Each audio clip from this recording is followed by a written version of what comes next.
কবরের ভিতরে 3 নম্বর প্রশ্ন আমার নবীকে দেখায় বলা হবে, হে আল্লাহর বান্দা, এই ব্যক্তি সম্পর্কে তোমার জীবনের ধারণা কি ছিল, বিশ্বাস কি ছিল, তুমি বলো। যদি দুনিয়াতে আপনি নবীর গোলামি করতে পারেন, ইশকে রসুলে আপনার কলিজাকে যদি জ্বালিয়ে দিতে পারেন, নবীর সুন্নতে নিজের জিন্দেগি যদি রাঙ্গাইতে পারেন, ওই কবরে রসুল আপনাকে ভুলবে না, ওই কবরে নবী আপনাকে ভুলবে না, ওই কবরে আপনার রব আপনাকে ভুলবে না। বলে কেন ভুলবে না? দুনিয়াতে তুমি আমার নবী ভুলো নাই, কবরেও আমি আল্লাহ তোমাকে ভুলবো না, আমার রসুলও তোমাকে ভুলবে না। বামেতে মোহাম্মদ আকা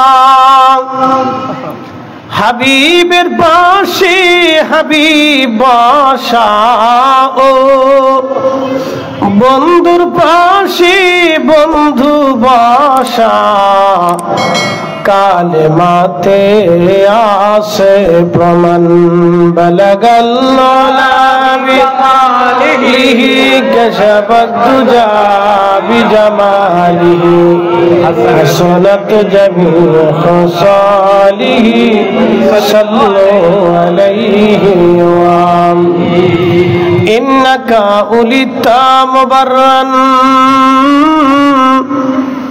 মিন কুল্লি আইব, ইন্নাকা উলিতা মুবাররান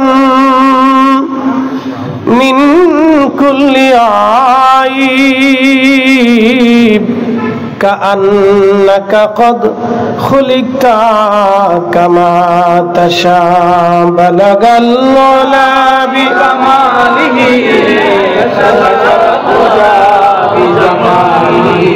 হাসানাত জামিউ সালিহি, সাল্লু আলাইহি ওয়া আলিহি। নোয়াপাড়া হযরত সৈফির আউলিয়া রাহিমাহুল্লাহ স্মৃতি সংসদ এলাকাবাসীর উদ্যোগে পবিত্র জশ্নে জুলুসে ঈদে মিলাদুন নবী সাল্লাল্লাহু আলাইহি ওয়াসাল্লাম ফাতিহা ইয়াজদাহম উদযাপন উপলক্ষে আদিমুশান নুরানি মাহফিলের আজকের সম্মানিত সভাপতি জনাব মোহাম্মদ আব্দুল সবুর সাহেব, নোয়াপাড়া হযরত সৈফির আউলিয়া রহমাতুল্লাহ স্মৃতি সংসদের সম্মানিত সভাপতি, আজকের সম্মানিত মেহমান জনাব মোহাম্মদ জমির হোসেন মেম্বার সাহেব, জনাব মাওলানা মনির আহমদ আনোয়ারি সাহেব মাদ্দাজিল্লাহুল আলী, বিশেষ আলোচক জনাব আলহাজ হযরত মাওলানা ইনামুল হক এনাম আল কাদরি সাহেব মাদ্দাজিল্লাহুল আলী, আজকের অন্যতম আলোচক আল্লামা মাওলানা মোহাম্মদ গোলাম হোসেন আনোয়ারি সাহেব মাদ্দাজিল্লাহুল আলী, আজকের যিনি প্রধান অতিথি ডক্টর মোহাম্মদ আব্দুল হক চৌধুরী সাহেব, শাহ মোহসিন আউলিয়া ডেন্টাল কেয়ারের স্বত্বাধিকারী,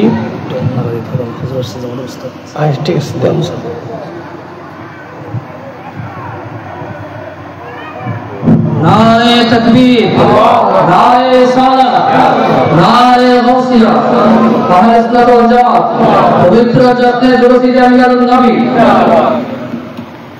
মারহাবা। আমাদের মাহফিলে উপস্থিত হয়েছেন বত্রাকের সন্তান সুন্নিয়তের ইমামি বোরহানি হিজাব স্যার আজিজিয়া মাহমুদিয়া সিলেট মাদ্রাসার সহকারী অধ্যাপক হযরত হক মাওলানা গোলাম হোসেন আলী সাহেব মাদ্রাসা। মারহাবা, মাশাআল্লাহ মাশাআল্লাহ।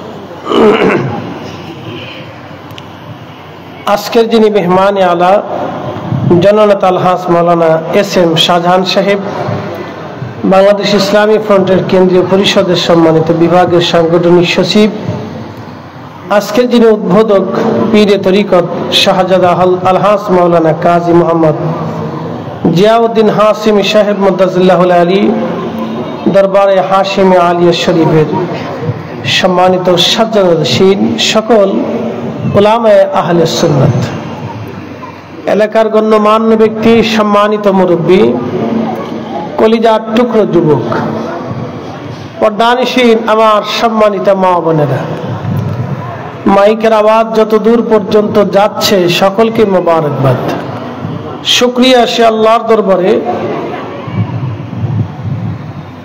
যিনি আপনাকে এবং আমাকে অনেক মানুষের ভিড়ে এই এলাকার বহু মানুষ থেকে যাচাই বাছাই করে পছন্দ করে আল্লাহ তার বেহেশতের বাগানে আমাদেরকে আসার এবং বসার তৌফিক দিয়েছেন।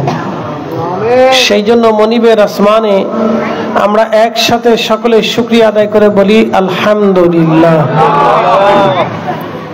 শুকরিয়া আদায় করি সে আল্লাহর যিনি শ্রেষ্ঠতম রসুল, রসুলগণের যিনি রসুল, সমস্ত সৃষ্টির ফাউন্ডেশন, ইমামুল মুরসালিন, রাহমাতুল লিল আলামিন, সৈয়দুল কাউনাইন ওয়াস সাকালাইন, মেহবুবে আলা, আল্লাহর পেয়ারা মেহবুবের উম্মত হিসেবে আল্লাহ আপনাকে এবং আমাকে কবুল করেছেন।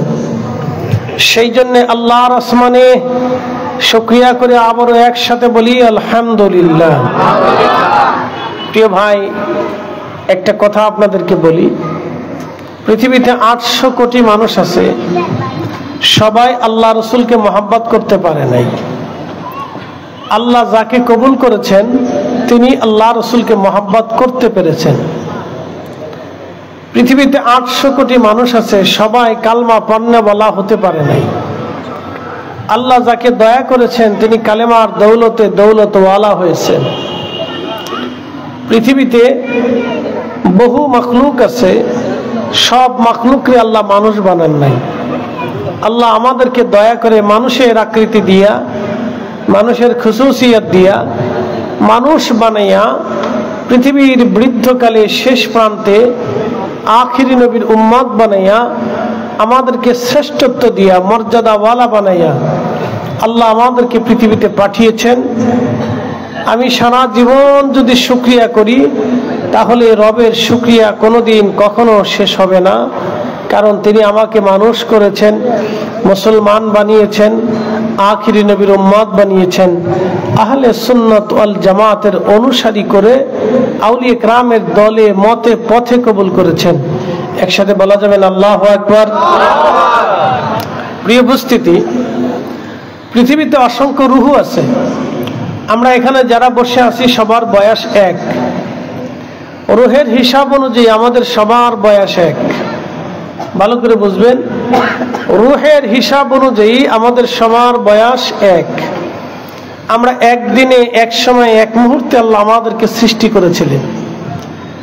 আদম আলাইহিস সালাতু ওয়াস সালামকে আল্লাহ সৃষ্টি করলেন মাটি দিয়ে, পানি দিয়ে, আগুন দিয়ে, বাতাস দিয়ে, তাকে খামির করে বডি তৈরি করে তাকে যখন আল্লাহর সামনে বসাইলেন, রব্বুল আলামিন তার কুদরতি হাত আদম আলাইহিস সালাতু ওয়াস সালামের পৃষ্ঠদেশে রাখলেন। আল্লাহর কুদরতি হাত পড়ার সাথে সাথে আদম আলাইহিস সালাতু ওয়াস সালাম তেনার পৃষ্ঠদেশ থেকে সেই দিন আমাদের রূহগুলি বের হয়ে আল্লাহর সামনে আদম আলাইহিস সালাতু ওয়াস সালামের সামনে উপস্থিত হলো। আদম আলাইহিস সালাম বসে আছেন, তার সামনে আমরা আদমের সন্তানরা উপস্থিত ছিলাম। আদম আলাইহিস সালাম আমাদেরকে দেখলেন, আমাদের চেহারা দেখলেন, সৌন্দর্য দেখলেন, কে কোন চেহারার হবে, কে কোন মতের হবে, কে ধনী হবে, কে দরিদ্র হবে, কে এতিম হবে, কে সম্পদওয়ালা হবে, কেউ ভিখারি হবে, কেউ পাগল হবে, কেউ রাজা হবে, কেউ প্রজা হবে, কে মজলুম হবে, কে জালিম হবে, কে কাফের হবে, কে মুসলিম হবে, কে কোন নবীর উম্মত হবে, সব কিছু আদম আলাইহিস সালাতু ওয়াস সালাম পর্যবেক্ষণ করলেন। কে ওলি হবে, কে গাউস হবে, কে কুতুব হবে, কে আবদাল হবে, কে আলিম হবে, কে জালিম হবে, কে জাহিল হবে। এইভাবে আদম আলাইহিস সালাম সব দেখলেন। আল্লাহকে বললেন, হে রব, আমি তাদের বাবা, এরা সব আমার সন্তান। আল্লাহ, আপনি আমার সন্তানদের মধ্যে কোনো বৈষম্য দিয়েন না, সবাইকে সমান করে দেন, কাউকে ধনী দরিদ্র বানায়েন না, রাজা বাদশা বানায়েন না, সবাই এক লেভেল করে দেন, সবাই ঈমানওয়ালা বানিয়ে দেন, সবাইকে ঈমানওয়ালা বানিয়ে দেন। আল্লাহ বললেন, হে আদম, আমি সবাইকে ঈমানওয়ালা বানাবো না, সবাইকেও ধনী বানাবো না, সবাইকেও গরিব বানাবো না। আমি এইভাবে স্তর করে, বৈষম্য করে আমি ভাগে ভাগে পাটে পাটে মানব জাতিকে সৃষ্টি করেছি। বলে, হে রব, সন্তানদের প্রতি আমার খুব মায়া লাগতেছে, আল্লাহ আপনি সবাইকে লেভেল করে দেন, একরকম বানিয়ে দেন। আল্লাহ বলেন, আদম, তা হবে না, আমি তাদেরকে সৃষ্টি করছি আমি আল্লাহ পরীক্ষা করার জন্য। একসাথে বলেন, এ মাইকালা, কাজ করো ভাই, ইউনিটি সাউন্ড একটু বাড়াই দাও তো ভাই, তোমার সব ঠিক আছে। আল্লাহ বললেন, আদম রে, তা হবে না, আমি সবাইকে পরীক্ষা করার জন্য সৃষ্টি করছি। মাশাআল্লাহ। আল্লাহ নবী বললেন, হে আমার উম্মত, ঠিক তখনই আমার রব, আমার আল্লাহ আদম আলাইহিস সালামকে দেখাইলেন, ফারানি নূরান সাতিয়ান ফি আসফালিহিম। ফারানি, আমাকে দেখাইলেন আদমকে। আদম তো সবাইই দেখছে, আবার আমাকেও দেখলেন। ফারানি, আমাকে দেখলেন, নূরান সাতিয়ান ফি আসফালিহিম, এক উজ্জ্বলতম নূরওয়ালা হিসেবে। একসাথে বলবেন আল্লাহু আকবার। কি ওয়ালা? জোরে বলেন, কি ওয়ালা? জোরে বলেন, কি ওয়ালা? এই জন্য কারো মধ্যে যদি রসুলের মহাব্বতের নূর না থাকে, কারো ইমানে যদি ইশকে রসুলের নূর না থাকে, কারো কালবের মধ্যে যদি রসুলের হুব্বের নূর না থাকে, তাহলে তার জীবনের কোনো ইমান আমলের কোনো দাম নাই। কথা বলেন ঠিক কিনা? কোনো মূল্য নাই। মাকালের ফল দেখতে ভালো, উপরে লাল নীল ভিতরে কালো। মাকালের ফল দেখতে ভালো, উপরে লাল নীল ভিতরে কালো। ওরে সারা জীবন এমনি গেল দয়াল, সারা জীবন এমনি গেল, খাইতে আমরা পারলাম না। যার ভিতরে নাই রসুলের প্রেম, তার সাথে ভাব রাইখো না। যার ভিতরে নাই রসুলের প্রেম, তার সাথে ভাব কইরো না। হিসাব না, আমি এটা এমনি উষা করে দিছি, উষা না করলে মাইকে লেভেল হয় না। চেহারা দেখবে, অসুবিধা না। আমি একটু শক্ত হয়ে বসলি চেহারা দেখবে। একসাথে বলেন আল্লাহু আকবার। বুঝতে কি কোনো অসুবিধা হচ্ছে? ফারানি নূরান সাতিয়ান ফি আসফালিহিম, আল্লাহ আমাকে দেখাইলেন। আদম সফিউল্লাহ দেখলেন এক উজ্জ্বলতম নূর ওয়ালা। জিজ্ঞেস করলেন, ইয়া রব মান হাদা, হে রব এ কে, এত বড় নূর ওয়ালা?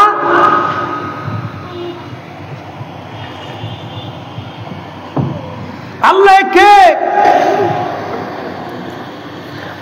আমার রব তখন জবাব দিলেন, হাদা ইবনুকা আহমদ, হাদা ইবনুকা আহমদ, তিনি তোমার সন্তান মুহাম্মাদুর রাসূলুল্লাহ সাল্লাল্লাহু আলাইহি ওয়াসাল্লাম। একবার জোরে বলা যাবে কি মারহাবা?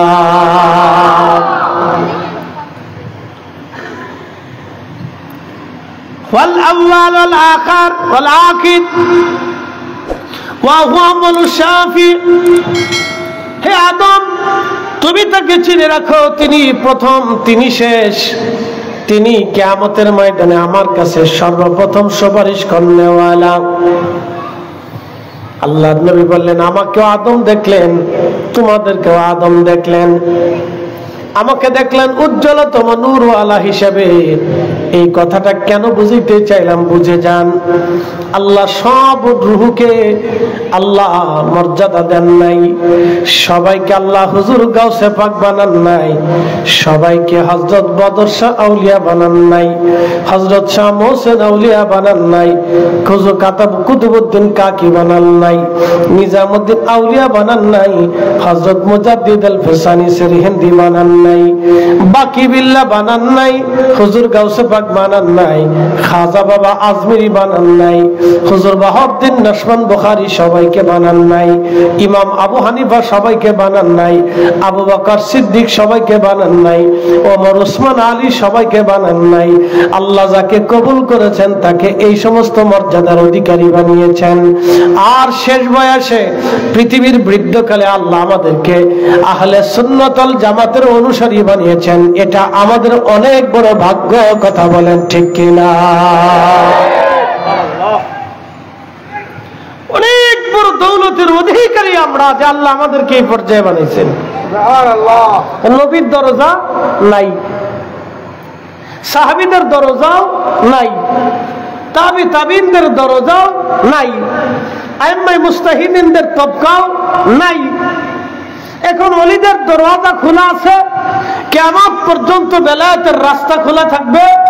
আল্লাহ সবাইকে ওলি বানান না, আল্লাহ সবাইকে ওলি হিসেবে মঞ্জুর করেন না, কিন্তু আমাদের বুলন্দ নসিব আমরা ওলি না হতে পারলেও ওলিদের মুহিব্বিন আর সহযোগী হতে পেরেছি। কথা বলেন ঠিক কিনা? এটা মনে রাখবেন। আমরা নবী হই নাই, সাহাবীও হই নাই, আশারে মুবাশশারাও না, খোলাফায়ে রাশিদও না, আমরা সাহাবায়ে আজমাইনও না, তাবিও না, তাবিউ না, উলামায়ে মুজতাহিদও না, সার ইমামও না, সার মাযহাবের ইমামও না, সার তরিকার ইমামও না, আমরা তাদের সাথীও না, তাদের সহযোগী হতে পারি নাই, তাদের কাছে বসতে পারি নাই, তাদের দর্শে বসতে পারি নাই, তাদের সাহায্য করতে পারি নাই, কিন্তু তাদের সিলসিলার সাহায্যকারী হয়ে গেছি। কথা বলেন ঠিক কিনা? এটাও ভাগ্য। সব রূহকে আল্লাহ মঞ্জুর করে না, সবাইকে মঞ্জুর করে না। ভালো করে শুনবেন, এই যে সয়ফির আউলিয়া রহমাতুল্লাহ স্মৃতি সংসদ যতজন সদস্য আছে, এই এলাকার এই মাহফিলের ইন্তজামে যে সমস্ত লোকেরা সাহায্য করেছে সবাই কিন্তু করে নাই, সবাই দিতে পারে নাই। এই মাহফিলের বরাদ্দের ব্যাপারে টাকা কিন্তু সবাই দেয় নাই, কেউ দিছে কেউ দেয়নি। কেউ আবার দূর থেকে সমালোচনাও করেছে, এরা বুঝি ব্যবসায় নামছে। কি কথা ঠিক আছে না ভাই? এরকম কিন্তু অনেক জায়গা করে। সেই দৃষ্টিকোণ থেকে আমি বলতেছি, অনেকে চিন্তা করতেছে এরা কি শুরু করলো, এত মাহফিল দিয়ে কি হবে। আমাদের দেশে অনেকেই বলে যে এত মাহফিল দিয়ে কি হবে। এখন আমি যদি প্রশ্ন করি, তো মাহফিল না দিয়ে কি হবে? মাহফিল দিয়ে তো কিছু হলো না, তো বন্ধ করে কি হবে? অনেকে বলে দোয়া নামাজের অংশ না, এই জন্য দোয়া করি না। এখন আমি জিজ্ঞেস করলাম, ভাই দোয়া বাদ দিয়ে আপনি কি পাইছেন? কিছু করেন নাই। দোয়া করার পরে কি পাইছেন? দোয়া করার পরে তিনটে জিনিস পাইছেন। এক নম্বরে হয় সাথে সাথে কবুল হবে, আর না হয় মৃত্যুর আগে দিবে, আর না হয় কিয়ামতের মাঠের জন্য, আখিরাতের জিন্দেগির জন্য আল্লাহ বরাদ্দ করবে। কোন দোয়ায় কখনো মাহরুম হয় না। যারা দোয়া করে না, দোয়া মানে না, তারা তিনটে নিয়ামত থেকে বঞ্চিত হয়। যারা এই মাহফিল আসে না, মাহফিল করে না, তারা আল্লাহর রেজামন্দি, আল্লাহর সন্তুষ্টি থেকে তারা বঞ্চিত হয়। যারা দেয়, যারা করে, যারা পরিশ্রম করে, তারা আল্লাহ সন্তুষ্টির ভিতরে থাকে। কথা বলেন ঠিক কিনা? আরে তাকবীর, আরে রিসালাত, আরে গাউসিয়া, জশ্নে ঈদে মিলাদুন নবী, কুরআন সুন্নাহর আলো, জশ্নে জুলুসের আলো, নবীর আগমন। আমি আপনাদেরকে জিজ্ঞাসা করি, আমাদের দেশে অনেক টাকার মালিক আছে না? আচ্ছা, মারা যাওয়ার পরে টাকা কে পাবে? ছেলে সন্তানরা পাবে। আল্লাহ রাসূল বলেন, উম্মত তুমি যেটা খাও সেটা তোমার, ভালো করে বুঝবেন। আল্লাহর নবীর হিসাব বুঝে যান, রহমতের নবীর হিসাব বুঝে যান। তুমি যেটা খাও এটা তোমার, কারণ তুমি তোমার নফসকে আনন্দ দিছো। তুমি ভাত খাইছো, তরকারি খাইছো, বিভিন্ন জিনিস খাইছো, ভালো মন্দ খাইছো, ফল ফ্রুট কিনে খাইছো, এটা তোমার। তুমি তোমার দেহকে, তোমার নফসকে আনন্দ দিছো। তুমি যেটা পরনে পরছো এটাও তোমার, কারণ তুমি তোমার দেহকে, তোমার মনকে, তোমার হৃদয়কে তুমি শান্ত করছো। তুমি যেটা আল্লাহর পথে ব্যয় করছো এটাও তোমার। বাদ বাকি দুনিয়াতে যা থাকবে এখানে তোমার আর কিচ্ছু নাই। আমার দিকে তাকান। তুমি যেটা খাও এটা তোমার, তুমি যেটা পরনে পরো এটা তোমার, তুমি যেটা আল্লাহর রাস্তায় দান করো এটাও তোমার। বাদ বাকি দুনিয়াতে যা রেখে দাও এখানে তোমার আর কিচ্ছু নেই। তোমার জিন্দেগি শেষ হওয়ার সাথে সাথে সব মালিকানা ওয়ারিসদের হয়ে যায়, কিচ্ছু নেই তোমার। এই জন্য এই মাহফিলে যারা টাকা দিয়েছেন সেটা ওনার, আর যারা দেন নাই তারা ঠকছেন। বলে আপনি মাহফিল ঠকান নাই, আল্লাহকে ঠকাইতে পারেন নাই, রসুলকেও ঠকাইতে পারেন নাই, মাহফিল কমিটিরও ঠকাইতে পারেন নাই, নিজে ঠকে গেছেন। কথা কন না কেন? কে ঠকছে? যিনি দেন নাই তিনি ঠকছেন, যিনি বিরোধিতা করছেন তিনি ঠকছেন। যারা করছেন তারা জিতছেন, যারা দিচ্ছেন তারা জিতছেন, যারা সহযোগিতা করছেন তারাও জিতছেন। একসাথে বলবেন না মারহাবা? এই সহজ হিসাবটা বুঝে যাবেন। আল্লাহাকুমুত তাকাসুর হাত্তা যুরতুমুল মাকাবির।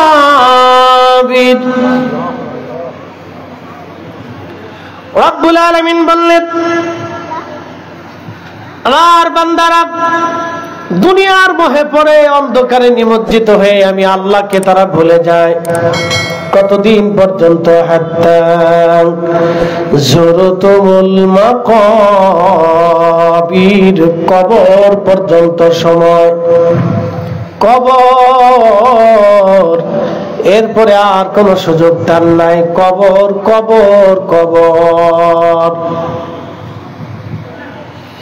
কবরের জিন্দেগির পরে আর কিচ্ছু সে পাবে না। কবর পর্যন্ত সে দুনিয়াতে অর্থ সম্পদের পিছনে দৌড়ায়, আমি আল্লাহকে ভুলে যাই, আমি আল্লাহর অনুসরণকে তারা ভুলে যায়, আমি আল্লাহর জিকিরকে তারা ভুলে যায়।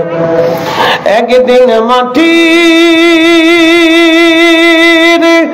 ভিতরে হবে ঘরে, মন আমার কেন বান্ধ দালান ঘর, মন আমার কেন বান্ধ দালান ঘর। একভাবে রাখো, লাড়াচাড়া দিও না। আপনাদের চট্টগ্রামে ওয়াজ করে শান্তি পেলাম না। যতবার আসি এই সমস্ত বক্স মক্স কি কি আনে, সেটিং হয় না। এটা ফ্যাস ফ্যাস ফ্যাস ফ্যাস ভেস ভেস ভেস ভেস করে হয় না। কালকে চাঁদপুরে ওয়াজ করে আসছি, খুব ফ্রেশ মাইক, কথা বললে 2 হাত দূর থেকে কথা টেনে নিয়েছে।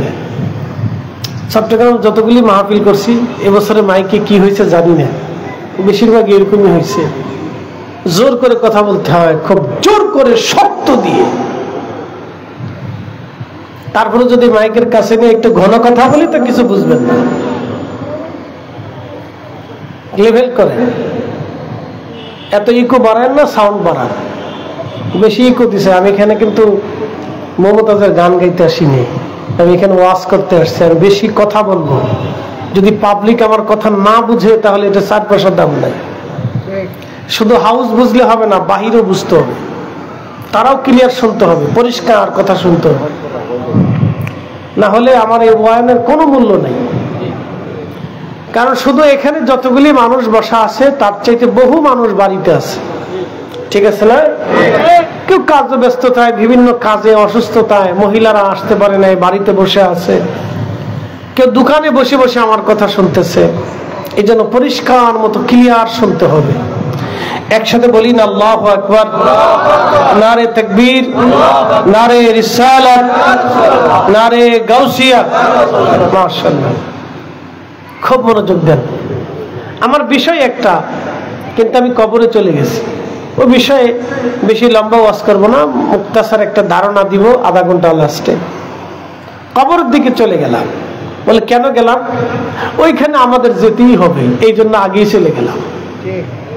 ওইখানে আমাদের যেতেই হবে, আজ অথবা কাল। একটু ভাবেন, আজকে সন্ধ্যায় যে মারা গেল, কালকে দুপুরের আগে, জোহরের আগে তাকে কবরস্থ করা হবে।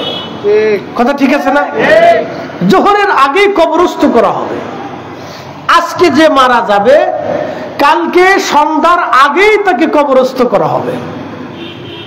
অবশ্যই করবে, প্রেসিডেন্ট হলেও করবে, প্রধানমন্ত্রী হলেও করবে, বিরাট জনপ্রিয় হলেও করবে। বলে বেশি সময় রাখা যাবে না। বলে কেন?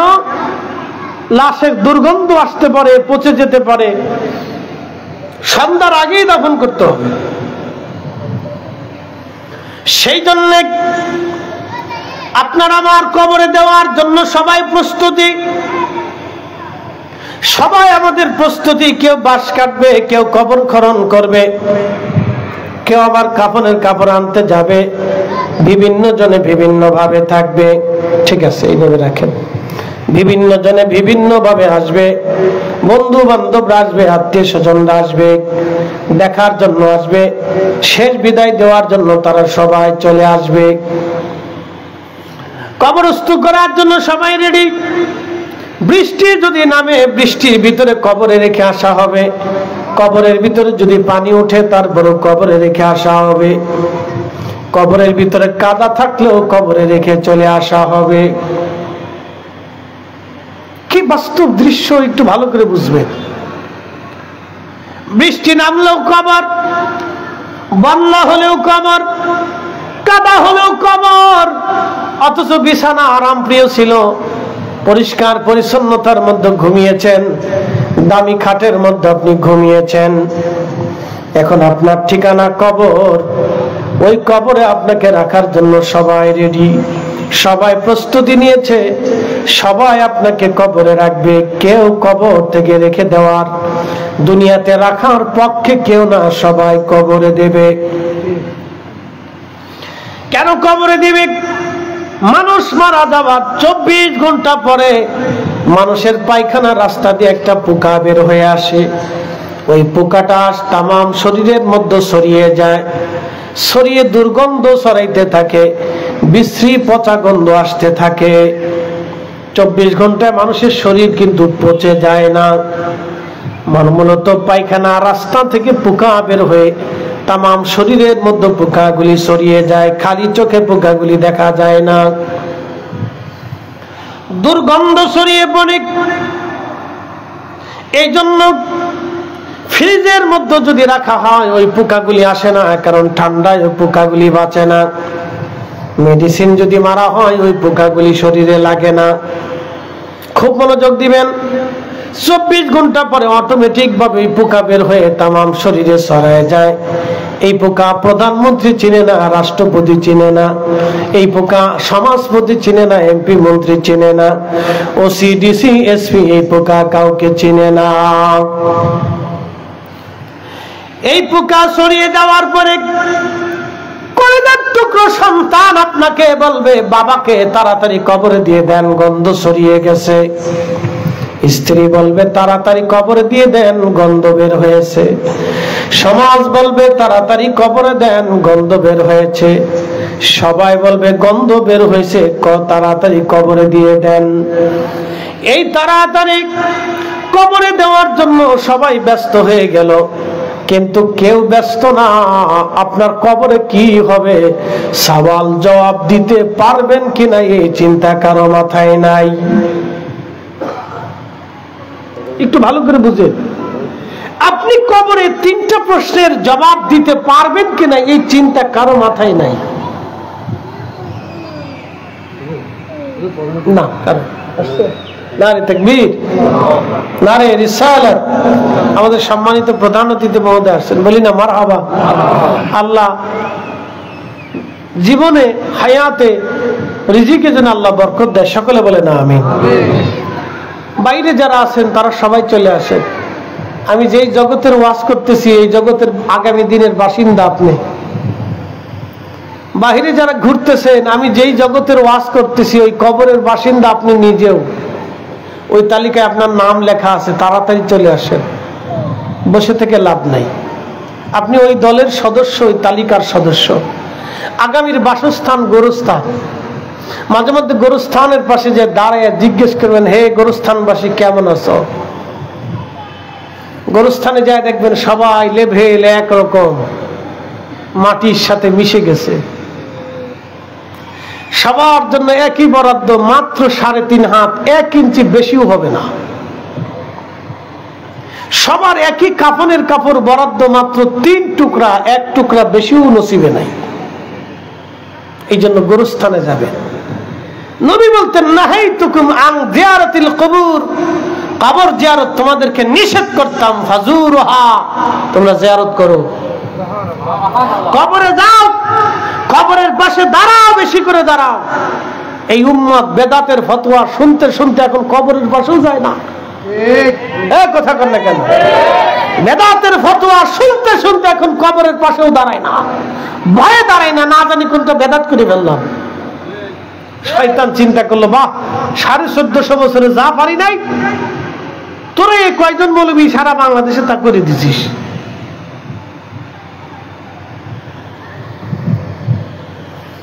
শুনিয়া যান আনোয়ারা আশিক, ভালো করে শুনে যাবেন নোয়াপাড়ার মুসলমান। ওই কবরে আপনার প্রশ্নের জবাব কে দিবে, কেমনে হবে, কেউ চিন্তা কারো মাথায় নাই। ভালো করে শুনে যান। আল্লাহর নবী কোন সাহাবীকে কবরে দেওয়ার আগে প্রিয় নবী দাঁড়ায় বলতেন, সাহাবীরা বলো আমার এই সাহাবী কারো কাছে ঋণ আছে কিনা, কেউ কিছু পাও কিনা। ওই সাহাবী কারো কাছে কোনো ঋণ আছে কিনা। যদি ঋণ থাকতো নবীজি সাহাবীদেরকে বলতেন তার ঋণ পরিশোধ করাও।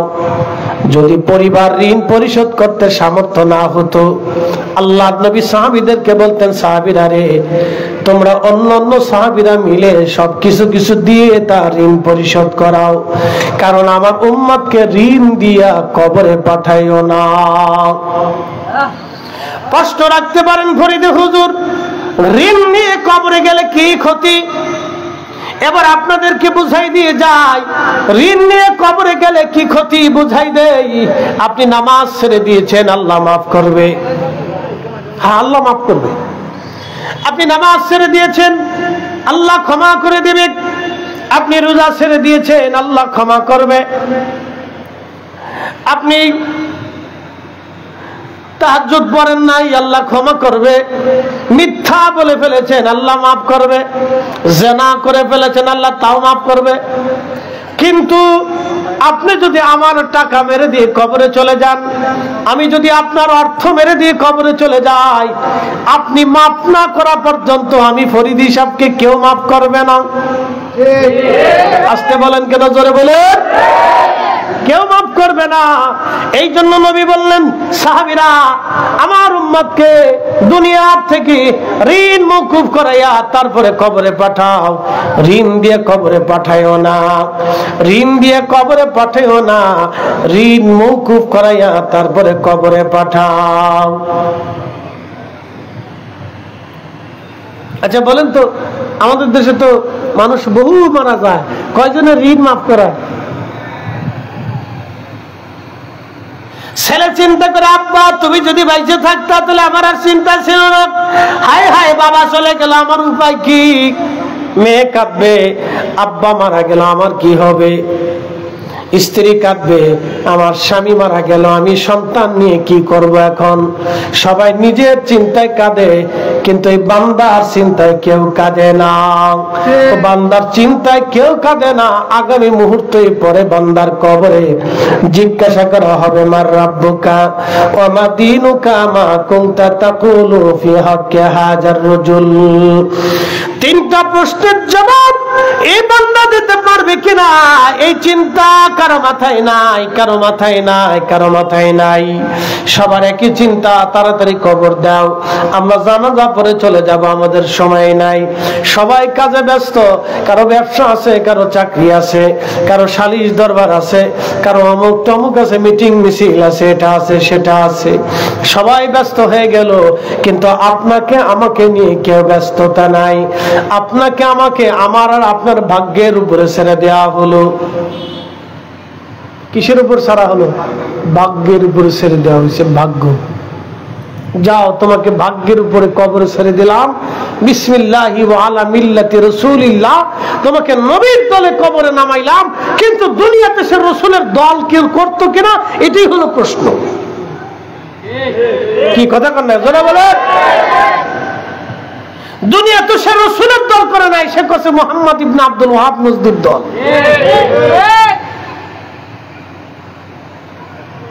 সে শয়তানের দল করছে, নবীর দল করে নাই।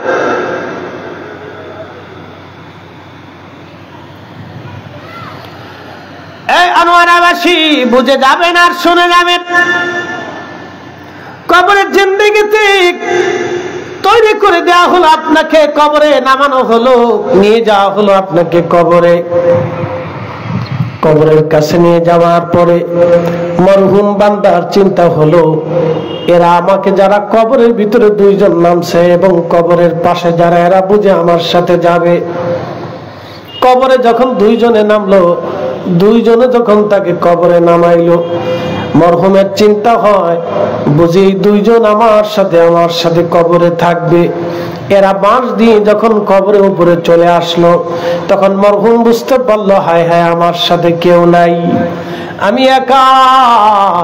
এই জন্য মনে রাখবেন, দুনিয়াতে আসার সময় আসছিলেন একা, তখন আল্লাহ দুনিয়াতে মা কলিজার ভিতরে দরদ দিয়ে দিল, বাবার কলিজার ভিতরে ভালোবাসা দিয়ে দিল, দাদা দাদির কলিজার ভিতরে আপনার ভালোবাসা দিয়ে দিল, আত্মীয় স্বজনের কলিজার ভিতরে ভালোবাসা দিয়ে দিল, ডাক্তার কবিরাজদের কলিজায় ভালোবাসা দিয়ে দিল, নার্সদের কলিজায় ভালোবাসা দিয়ে দিল, যিনি আয়া ছিলেন তার কলিজায় ভালোবাসা দিয়ে দিল, দুনিয়ার মানুষের কলিজার ভিতরে আপনার প্রতি ভালোবাসা দিয়ে দিল।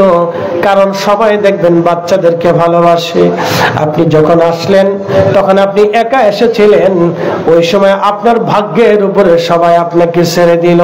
কারণ আপনার হাত ছিল না, পা ছিল, আপনার হাত ছিল, শক্তি ছিল না, পা ছিল, চলার সক্ষমতা ছিল না, আপনার জীবন জিন্দেগি ছিল কিন্তু ক্ষমতা ছিল না, একা খেতে পারতেন না, চলতে পারতেন না, আপনার বলার ধরার কোনো সক্ষমতা ছিল না। ওই সময় মা নামক একজন সহযোগী আল্লাহ আপনার দায়িত্ব দিয়ে দিল। এই জন্য আল্লাহ বললেন, রব্বিরহামহুমা কামা রাব্বায়ানি সগীরা। ওগো মা, তুমি এ ধরনের শ্রেষ্ঠ নিয়ামত, তোমারই পদতলে রয়েছে জান্নাত। গো মা, তুমি এ ধরনের শ্রেষ্ঠ নিয়ামত, তোমারই পদতলে রয়েছে জান্নাত। ওই মা নামক নিয়ামত আল্লাহ আমাদেরকে দিলেন। আমার খাওয়া, ঘুম পাড়ানো, পরিচর্যা, পায়খানা পেশাব সাফ করা, আমার গোসল করা, পরিষ্কার পরিচ্ছন্ন করা, ঘুম পাড়ানো, আদর করা, ঘুম থেকে উঠাইয়া খাওয়ানো, আমার চলাচলতি কাঁধে পিঠে কোলে করে নিয়ে ঘুরে বেড়ানো, সব দায়িত্ব আল্লাহ মার উপরে দিয়ে দিলেন, বাবার হাতে আল্লাহ দিয়ে দিলেন। এই জন্য আল্লাহ বলেন, হে বান্দা, তোমার বাবা মা মরে যাওয়ার পরে তুমি ওইভাবে দোয়া করো যেইভাবে ছোট্টকালে তোমার বাবা মা তোমাকে লালন পালন করেছিল। তুমি এইভাবে বলো, হে রব, আমার আব্বা আম্মা আমাকে ছোট্টকালে, শিশুকালে যেইভাবে লালন পালন করেছিল, আল্লাহ সেইভাবে আমার আব্বা আম্মাকে কবরের মধ্যে তুমি লালন পালন করো। আমার মা আমাকে দুলিয়ে দুলিয়ে, আমার মা আমাকে চুমায় চুমায়, আমার মা আমাকে আদর করে করে কোলের মধ্যে নিয়ে খাইয়ে খাইয়ে, রাতের আধারে মা নিজে না ঘুমাইয়া আমাকে কোলের মধ্যে ঘুম পাড়িয়ে বড় আদরে চুমায় সোহাগ গায়ে ভালোবাসা দিই। আমার মা আমাকে ছোট্ট কালে লালন পালন করেছিল, আমার আব্বা আমাকে কাঁধে করে কোলে করে হেঁটে ঘুরে বেড়ে বেরিয়েছিল, যা চেয়েছিলাম তাই দিয়েছিল, যা চাইতাম বাবা তাই দিত। হে রব, আমার আব্বা আম্মাকে তুমি জান্নাতে ওইভাবে রাখো, দুলিয়ে দুলিয়ে আরামে আরামে তোমার ভালোবাসা দিয়ে, স্নেহ মমতা দিয়ে, তোমার রাজামন্দির সন্তুষ্টি দিয়ে আমার আব্বা আম্মা তোমার কাছে যা চায় তুমি ওইভাবে দিয়ে আমার আব্বা আম্মাকে জান্নাতে লালন পালন করো। রব্বায়ানি সগীরা, এই জন্য আব্বা আম্মাকে রব বলা হয়েছে। আব্বা আম্মা আমাদের লালন পালন করনেওয়ালা, এই জন্য রব। আর আমার আল্লাহ হচ্ছেন সমস্ত মাখলুকের জন্য রব, আর আমার আব্বা আম্মা হলো আমাদের নিজেদের জন্য রব। রাব্বির রাহমহুমা কামা রাব্বায়ানি সগীরা, রাব্বায়ানি সগীরা। আজকে দোয়া পর্যন্ত কারা বন্ধ করে দিল? যারা দোয়া বন্ধ করে দিয়েছে ওরা ইহুদিদের দালাল। হাত উঁচু করে বলেন ঠিক কিনা? ওর দোয়া বন্ধ করার সার্থকতা কি? ওর 14 পুরুষের কি সার্থকতা আছে বলেন তো? বলেন, যারা দোয়া বন্ধ করেছে ওর 14 পুরুষের কি সার্থকতা আছে? ওর বাপে মার জিন্দিগির কি সার্থকতা আছে যে এই পোলা জন্ম দিয়ে? বলে কি সার্থকতা আছে?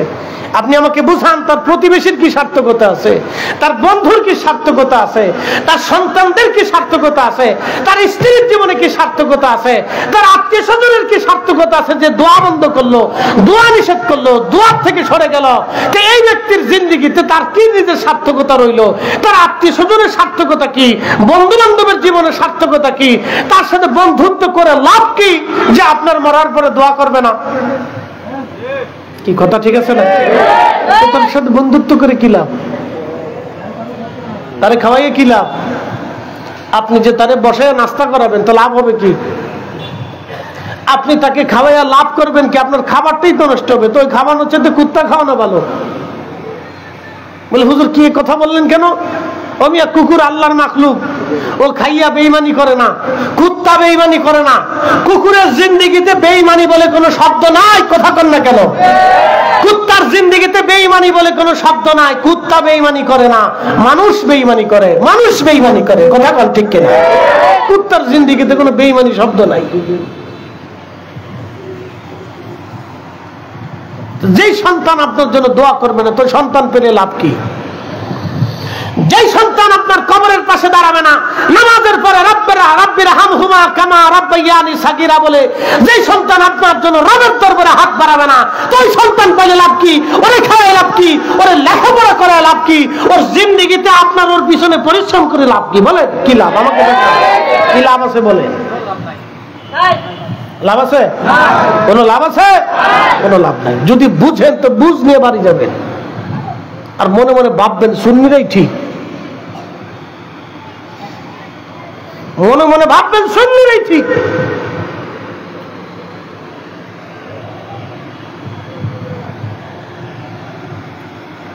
উপস্থিতি হাজিরিন, ভালো করে বুঝে যাওয়াটা আমাদের জন্য জরুরি।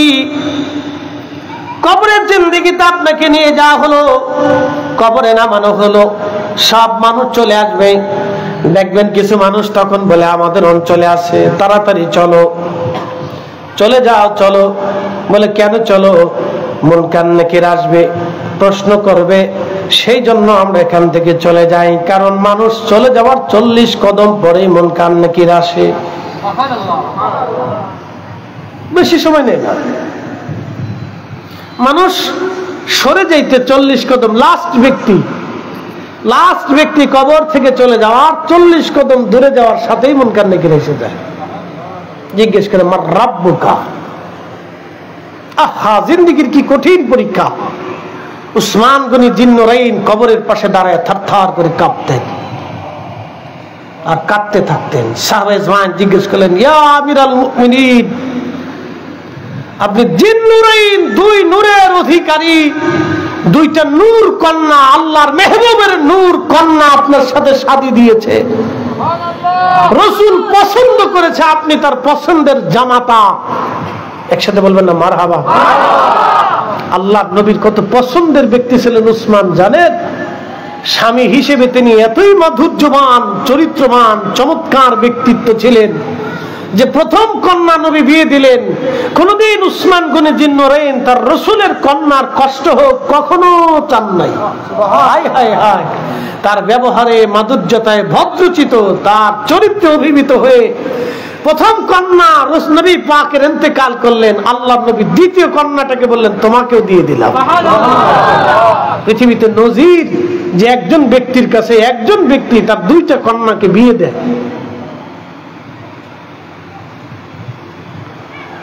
হযরত উসমান গনি জিন্নুরাইন, হযরত উসমান গনি জিন্নুরাইন রাদিয়াল্লাহু আনহু কবরের পাশে দাঁড়ায় কাঁদতেন। সাহাবীরা ডাক দিলেন, ইয়া আমিরাল মুমিনিন, কবরের পাশে কেন দাঁড়ায় কাঁদেন? আপনি তো জিন্নুরাইন, দুই নূরের অধিকারী। শুধু এইখানে না, আল্লাহ আপনাকে জান্নাতের সুসংবাদ দিয়েছেন। আপনি আমিরুল মুমিনিন, কেন কাঁদেন? দুইটা লকব আপনার আছে, খোলাফায়ে রাশিদ এবং আপনি আশারে মুবাশশারা। আর একটা মহান লকব, আপনার সাথে নবীজির আত্মীয়তার এক মহান সম্পর্ক। ইয়া আমিরাল মুমিনিন, রাসূলের বংশের সাথে আপনার সম্পর্ক। তারপরেও কবর দেখে কেন কাঁদেন? উসমান গনি জিন্নুরাইন কাঁদতেন আর বলতেন, সাহাবীরা রে, আমি আমার মাসুক নবীর পবিত্র জবান থেকে শুনেছি এই কবর হলো প্রথম ঘাঁটি। এই কবরে তিনটা প্রশ্ন করা হবে। মার রাব্বুকা আমা দীনুকা মা কুনতা তাকুলু ফি হাক্কি হাযার রাজুল। এই তিনটা প্রশ্নের জবাব যদি কেউ দিতে পারে, তার জীবনের আখিরাতের মঞ্জিলগুলি সহজ হয়ে যাবে। আর এই তিনটা প্রশ্নের জবাব যদি কেউ দিতে না পারে, তাহলে বাকি মঞ্জিলগুলি তার জন্য কঠিন হয়ে যাবে। আমি উসমান গনি জিন্নুরাইন কাঁদি, কবরের পাশে দাঁড়ায়া কাঁদি এই জন্যে, আমি উসমান যদি তিনটা প্রশ্নের জবাব দিতে না পারি, নবীর ইন্তেকালের পরে যদি আমার ভুল হয়ে যায়, আল্লাহ রাসূল যদি আমার উপর বেজার হয়ে যায়, আল্লাহ যদি বেজার হয়ে যায়, আমি উসমানের আখিরাতের জিন্দেগি বড় কষ্টময় হবে।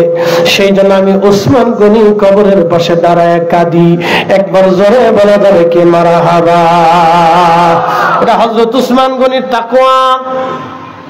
এটা কি তাকওয়া? উনি তো জান্নাতি, উনি নিজেও জানেন আমি জান্নাতি, রাসূল বলেছেন জান্নাতি, এর চাইতে আর সার্টিফিকেট কি লাগবে? উনি নিজেও জানেন আমি জান্নাতি, তারপরে এটা তাকওয়া, আল্লাহর ভয়। আহা, যদি আমার ভুল হয়ে যায়।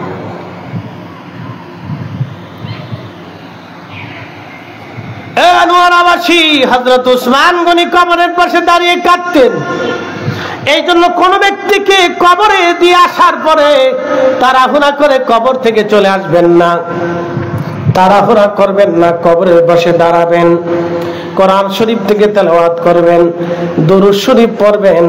এরপরে এই কোরআন কবরের পাশে দাঁড়ায়া সালাত ও তাসলিম পড়ে মরহুম মরহুমাদের জন্য কবরের পাশে দাঁড়ায়া হাত তুলে দোয়া করবেন। দোয়া কত সময় করবেন, কত সময় থাকবেন?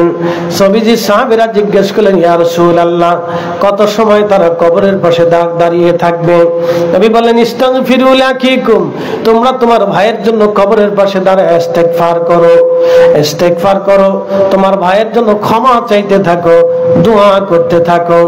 একটা উট জবাই করলে যত সময় দরকার হয়, এই উটটা জবাই করার পরে চামড়া সেলাইয়া গোশত বানাইয়া এই গোশতগুলি বন্টন করে মানুষের মাঝে দিয়ে দিতে যত সময় দরকার হয়, তোমার ভাইয়ের কবরের পাশে দাঁড়ায় তত সময় তুমি তালকিন দাও, তত সময় কোরআন তেলাওয়াত করো, তত সময় জিকির করো, তত সময় পর্যন্ত তোমরা দোয়া করো। কিন্তু আমরা করি কি, কবর থেকে তাড়াতাড়ি চলে আসি, অনেকে কবরের কাছেও যায় না, ব্যস্ত, অনেক ব্যস্ত, বিরাট ব্যস্ত। আহা, যে কবরে চলে যাচ্ছে তার জীবনের সব ব্যস্ততা শেষ। একটা কথা আজকে আপনাদেরকে বলে দিয়ে যাই, যিনি নামাজ ছেড়ে দিলেন তাকে যদি জিজ্ঞেস করি কেন নামাজ ছাড়ছেন, বলে খুব ব্যস্ততায় পড়তে পারি নাই। বলে কিসের ব্যস্ত? ব্যবসার কাজে খুব ব্যস্ত ছিলাম। বলে ব্যবসা কার জন্য সম্পদ রেখে দেবেন? আমি থাকবো, আমার পরে ছেলে পেলেরা পাবে। তো আমি জিজ্ঞেস করি, ভাই আপনি যখন কবরে চলে যাচ্ছেন, তো আপনার মরার পরে ব্যবসা কে করবে? কি কথা কর না কেন? আপনার মরার পরে বাজার সদাই কি আপনার ঘরে আসবে না? বলে আসবে। আপনার ছেলে মেয়েরা খাবে না? বলে তাও খাবে। ব্যবসা বাণিজ্য কি চলবে না? বলে তাও চলবে। ছেলে মেয়েদের ভরণ পোষণ কাপড় চোপড় কি চলবে না? বলে তাও চলবে। বলে কে চালাবে? আল্লাহ ফয়সালা করবে। তো আপনার মরার পরে যে আল্লাহ ফয়সালা করে, আপনি জিন্দা থাকতেও সে আল্লাহ ফয়সালা করে। কথা কোন ঠিক কিনা? এই জন্য নামাজ বাদ দিয়ে কোনো ব্যবসা হইতে পারে না, রোজা বাদ দিয়ে কোনো ব্যবসা হতে পারে না, নামাজ বাদ দিয়ে দুনিয়াদারি হতে পারে না, রোজা বাদ দিয়ে দুনিয়াদারি হতে পারে না, আল্লাহর জিকির বাদ দিয়ে কোনো দুনিয়াদারি হতে পারে না। আপনার আখিরাতের জিন্দেগি আগে, দুনিয়াদারি হবে পরে। কথা বলেন ঠিক কিনা? এরা বুদ্ধিমান, এরা বুদ্ধিমান।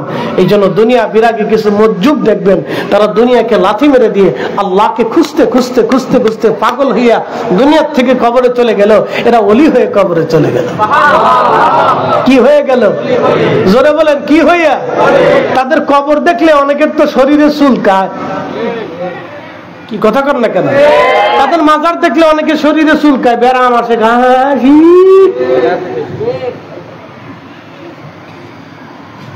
এত চুলকায় কেন? চুলকা চুলকি বাদ দাও, তোমার খবর কি হবে এই চিন্তায় থাকো।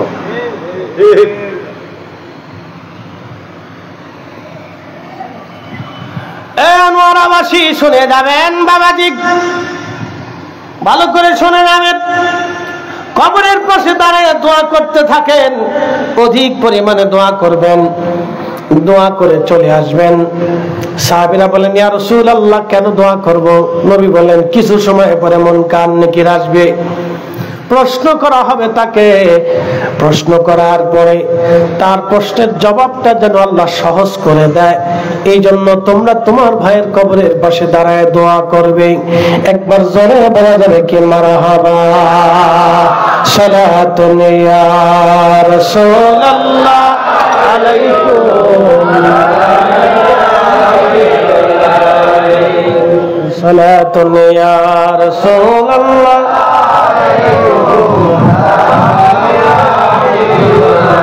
খবর লো ইয়া রাসূলুল্লাহ, খবর লো মেরে মাওলা মেরে আকা, খবর লো সালাতুন ইয়া রাসূলুল্লাহ আলাইকুম, সালামুন ইয়া হাবিবাল্লাহ আলাইকুম।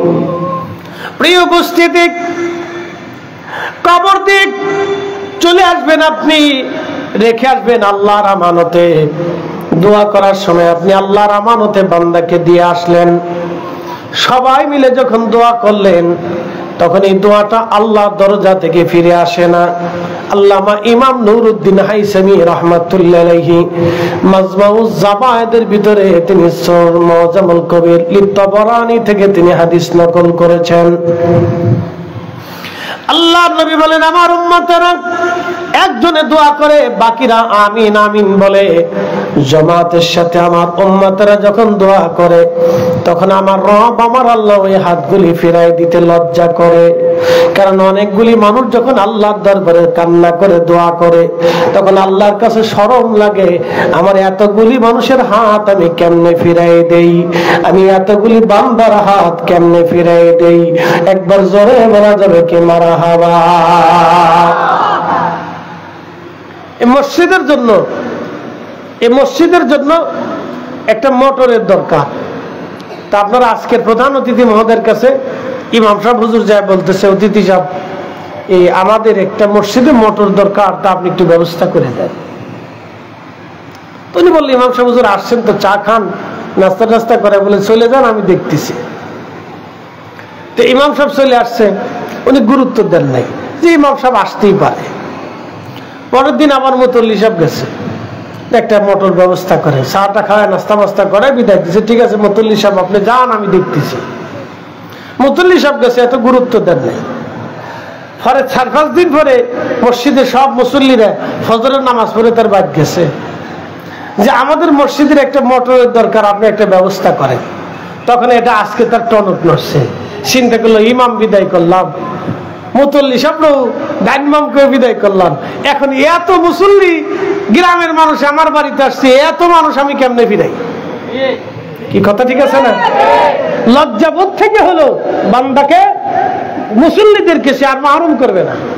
তো আল্লাহ বলতেছেন, হ্যাঁ বান্দারা, তোমরা সবাই মিলে যখন দোয়া করো তখন আমার কিছু লজ্জা করে যে আমার এত বান্দা কেমনে ফিরাই। আল্লাহু আকবার। না হয় না, আরো জোরে বলেন। সবচেয়ে বড় কে? শ্রেষ্ঠ কে? ক্ষমতাওয়ালা কে? মালিক কে? খালিক কে? দেনেওয়ালা কে? আল্লাহ সব দেয়। যখনই চাবেন সবাই মিলে তখন আল্লাহ শরম লাগে। এই কাজটা বন্ধ করার জন্য শয়তান উঠে পড়ে লাগছে। টুপি মাথায় দেওয়া শয়তান, জুব্বা গায়ে দেওয়া শয়তান, পাগড়িওয়ালা শয়তান, মাদ্রাসা পড়নেওয়ালা শয়তান, পড়ানোওয়ালা শয়তান, সব শয়তান একসাথে ভেজা, মানুষ শয়তান আর জিন শয়তান আর শয়তান আরো শয়তান খবির শয়তান, সব শয়তানে মিলিয়া এই দোয়া বন্ধ করার জন্য কাঁচা দিয়ে লেন্টু লাগাইয়া উঠে পড়ে লাগছে। আমরা সুন্নিরা বেঁচে থাকতে দোয়া বন্ধ হবে না। হাত চাকরে বলে ঠিক না। আল্লাহ আমাদেরকে কবুল করুক বলে না। সব শয়তানি এক পাশে বুঝে পড়ে লাগছে, এটা বন্ধ করো। বন্ধ করলে শয়তানের লাভ হবে, বিরাট লাভ। বান্দার কোনো লাভ নাই। ওই পূর্বপুরুষ যারা মরে গেছে তাদের কোনো লাভ নাই, বলে তারা দোয়া পায় না। তারা আফসোস করে একটা দূর নিমক হারাম দুনিয়াতে রেখেছি। আমার সম্পদ থেকে খায়, জমি থেকে খায়, টাকা থেকে খায়, ব্যবসা থেকে খায়, আমার জন্য দোয়া করে না। ও নিমক হারাম আমার বেঈমান কোথাকার সন্তান, বেঈমান সন্তান রেখে আসছে। বাবা মা আফসোস করে, আল্লাহর কসম করে বলি আফসোস করে, খোদাকে কসম করে বলি, মাহফিল সাক্ষী, আফসোস করে বাবা মা যে বেঈমান সন্তান দুনিয়াতে রেখে আসছে। ওরা আমাদেরকে ভুলে গেছে, অথচ আমার রুটি রুজি ওরা খাচ্ছে। এই জন্য নাফরমানের দলের সাথে মিশবেন না। আল্লাহ আমাদেরকে নাফরমান থেকে হেফাজত করুক, সকলে বলে না। ও হাসতে হাসতে আপনাকে নাফরমান বানিয়ে দিবে। প্রিয় হাজিরিন আনোয়ার আবাসিক, সারা জীবনের জন্য মনে করে রেখে যাবেন, প্রিয় ভাই আমার, কবর থেকে আপনি চলে আসলেন, সব চলে আসবে। মুনকার নাকির আসলো প্রশ্ন করার জন্য, মার রাব্বুকা ওয়া মা দীনুকা মা কুনতা তাকুলু ফি হাক্কি হাদার রাজুল। আমার নবীকে দেখে 3 নাম্বার প্রশ্ন করা হবে।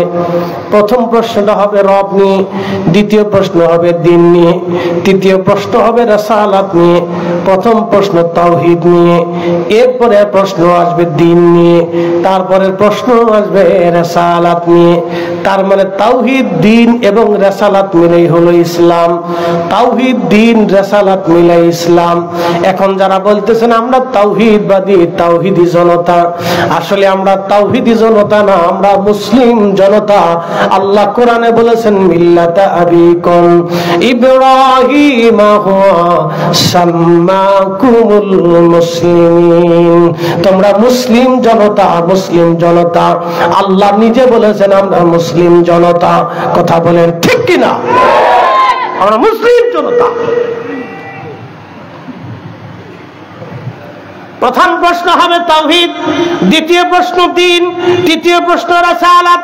তার মানে তাওহীদ, রাসালাত, দ্বীন, তাওহীদ, রাসালাত, দ্বীন, তিনটা মিলে হলো ইসলাম। তিনটে মিলে ইসলাম। এই জন্য আমরা মুসলিম। আমরা কি?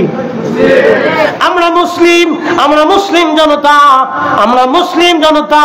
আমরা মুসলমান। আমরা মুসলমান। আল্লাহ আমাদের নাম দিয়েছেন মুসলমান।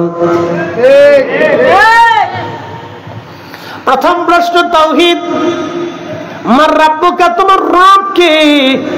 এই জন্য দুনিয়াতে আপনি যদি লা ইলাহা ইল্লাল্লাহ, আল্লাহর একত্ববাদের উপরে পরিপূর্ণ একই নিয়ে, ভালোবাসা নিয়ে আপনি যদি প্রতিষ্ঠিত থাকতে পারেন, এই লা ইলাহা ইল্লাল্লাহর উপরে যদি আপনি ইস্তেকামত থাকতে পারেন, তাহলে ওই কবরে আপনার প্রশ্নের জবাব সহজ হয়ে যাবে। বন্ধু, আল্লাহর দেওয়া যতগুলি বিধান আছে যদি মেনে চলতে পারেন, হালালকে হালাল, হারামকে হারাম জেনে আপনি যদি নিজের জীবনকে চালাইতে পারেন, তাহলে ওই কবরে প্রথম প্রশ্নের জবাব আপনার জন্য সহজ হয়ে যাবে। বলে হুজুর প্রশ্নের জবাব কেমনে দিব? আপনার দিতে হবে না, আমার রব আমার আল্লাহ আপনার কালবের ভিতরে প্রশ্নের জবাব আমার আল্লাহ নিজে বানায় দেবে। বলে কেন বানাবে? দুনিয়াতে আপনি আপনার রবকে ভুলে যান নাই, কবরেও আপনার রব আল্লাহ আপনাকে ভুলে যাবে না। কথা বলেন না কেন? দুনিয়াতে আল্লাহকে ভুলেন নাই, আল্লাহ কবরে আপনাকে ভুলবে না? না, আল্লাহ ভুলবে না। এই জন্য আমাদের দেখবেন বুজুর্গগান অধিক পরিমাণে জিকির করাইতেন। তরিকতের তালিম তরবিয়তের ভিতরে জিকিরের সবক আছে, দেখবেন জিকির জিকির। কেন বেশি জিকির? জিকির কেন করার হলো? আল্লাহ কেন বলেন ফাইদা কাদাইতুমুস সালাহ ফাযকুরুল্লাহ, নামাজ শেষ করছো খোদার জিকির করো। কিয়ামা দাঁড়ায় আছো দাঁড়াইয়া, ও কুউদা বসে আছো বৈশা, ও আলা জুনুবিকুম শুয়ে রইছো শুইয়া। মানুষ তিন হালতে থাকে, হয় শুয়ে থাকে, না হয় বসে থাকে, না হয় দাঁড়িয়ে থাকে। দাঁড়ানো বসা শোয়া, দাঁড়ানো বসা শোয়া। আপনারা এখন বসে আছেন, কেউ দাঁড়িয়ে আছে, কেউ বাড়িতে শুয়ে আছে। তিন হালতে মানুষ থাকে। তো তিন হালতে আল্লাহ বলছেন আমার জিকির করো, জিকির করো, জিকির করো। আমি আল্লাহর তাসবিহ করো, জিকির করো, জিকির করো। জিকির এই জন্য বেশি বেশি করতে হয়, জিকির এই জন্য বেশি বেশি করতে হয়। মরণের সময় আপনি সন্তানের কথা মনে নাই, আপনি কাউকে চিনেন না, ছেলেও চিনেন না, মেয়েও চিনেন না, স্ত্রীও চিনেন না, ভাইও চিনেন না। আপনার মৃত্যুর যন্ত্রণা পেরেশানি, তখন আপনি কাউকে চিনেন না। কিন্তু আমার রবের জিকির যদি আপনার অন্তরে থাকে, তখন আপনার জবানে আল্লাহ নিজে জিকির চালাই দিবে, আল্লাহ আল্লাহ আল্লাহ আল্লাহ আল্লাহ আল্লাহ আল্লাহ। দেখবেন কিছু মানুষ মরণের সময় জিকির করতে করতে মারা যায়। কথা কন না, ঠিক কিনা? কেন মারা যায় জানেন? তাদের কালবের আল্লাহ জিকির জিন্দা হয়ে গেছে, চালু হয়ে গেছে। এই জন্য বুজুর্গ নাম ওলিরা বেশি বেশি করে জিকির করেছেন আল্লাহ আল্লাহ আল্লাহ আল্লাহ আল্লাহ আল্লাহ। আর আমার দেশে আছে বেদাত বেদাত বেদাত বেদাত বেদাত।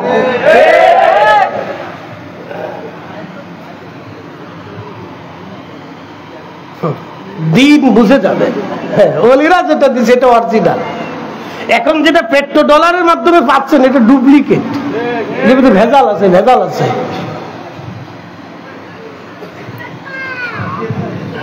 প্রিয় উপস্থিতি হাজিরিন, ভালো করে শুনে নেবেন। কবরের ভিতরে নিয়ে আসা হলো আপনাকে তিনটা প্রশ্ন। এরপরের প্রশ্ন আমার দিন কা, তোমার দিন কি? দিনের নাম আল ইসলাম। এখন আল ইসলাম মানতে হলে ইসলামের যতগুলি নিয়মাবলী আছে, বিধানাবলী আছে, সব আপনাকে মানতে হবে। নামাজ, রোজা, হজ, যাকাত। বুনিয়াল ইসলাম আলা খামসিন শাহাদাতি আল্লাহ ইলাহা ইল্লাল্লাহ ওয়া ইকামিস সালাহ ওয়া ইতাইজ যাকাত ওয়াল হজ্জি ওয়াস সাওমি রমাদান। এই চারটাকে পাঁচটাকে একেবারে মজবুত করে ধরতে হবে, দাঁত দিয়ে কামড় দিয়ে চেপে ধরে রাখতে হবে। বুনিয়াল ইসলাম, ইসলামের পাঁচটা বেনাকে ধরে রাখতে হবে।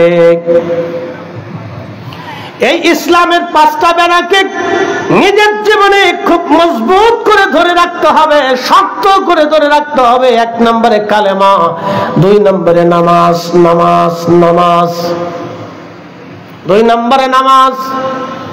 হাইয়া আলাস সালাহ বলার পরে আর বাড়ি বসে থাকা যাবে না, দোকানে থাকা যাবে না, সাথে সাথে মসজিদে চলে আসতে হবে। নামাজ, সালাত, সালাত, সালাত। বুনিয়াল ইসলাম আলা খামসিন শাহাদাতি আল্লাহ ইলাহা ইল্লাল্লাহ ওয়া আন্না মুহাম্মাদান আবদুহু ওয়া রাসূলুহু ওয়া ইকামিস সালাহ ওয়া ইতাইজ যাকাত ওয়াল হজ্জি ওয়াস সাওমি রমাদান। এরপরে আপনার নামাজের পরে আপনার যাকাত, যাকাতের পরে হজ, হজের পরে রোজা, রোজা, নামাজ, রোজা, হজ, যাকাত, নামাজ, রোজা, হজ, যাকাত। চারটি জিনিসকে যদি আপনি মজবুত ভাবে ধরতে পারেন, তাহলে আশা করা যায় আপনার জীবনে আর ভুল হবে না। আল্লাহ আমাদেরকে ইসলামের পথে চলার তৌফিক দান করুন, জোরে বলেন আমিন। ইসলামের বেনা কিন্তু পাঁচটা। প্রথম বেনার নাম হচ্ছে কালেমা। প্রথম বেনার নাম কি?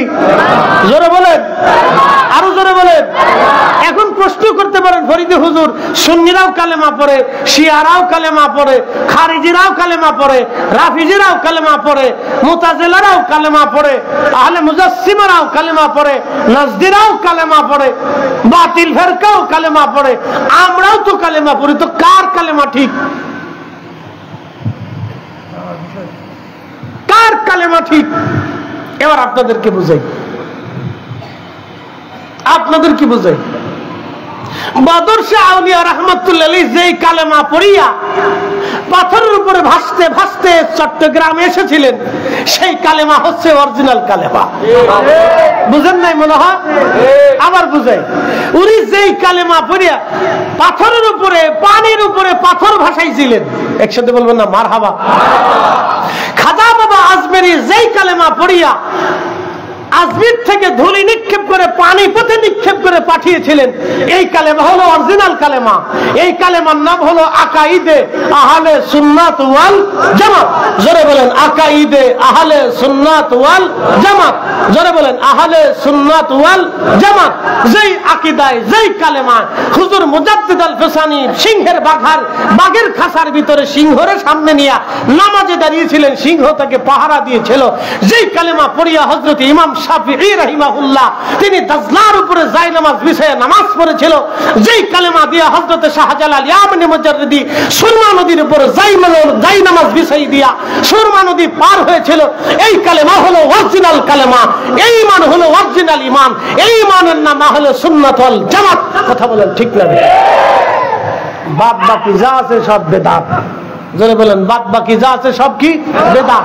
জোরে বলেন বাদ বাকি যা আছে সব কি? না, অরিজিনাল বেদাতই চিনে গেলেন, অরিজিনাল বেদাতই চিনে গেছেন। ওয়াজ করলে কি লাভ, শুনলে কি লাভ? লাভ হবে তার আমলে, আমলেও লাভ হবে না নবী প্রেম না থাকলে দিলে। নবী প্রেম থাকলে দিলে লাভ হবে কম আমলে, সুপারিশ করবে নবী রোজ হাশরের ময়দানে। জ্ঞানী যারা বুঝে তারা শুধু ইশারায়, নাদানের বুঝাইতে পারে আছে কে কোথায়। জ্ঞানীর মতো জ্ঞানী হলে অল্প কথাই বুঝে, কচুর মতো কচু হলে অল্প জালে সিজে।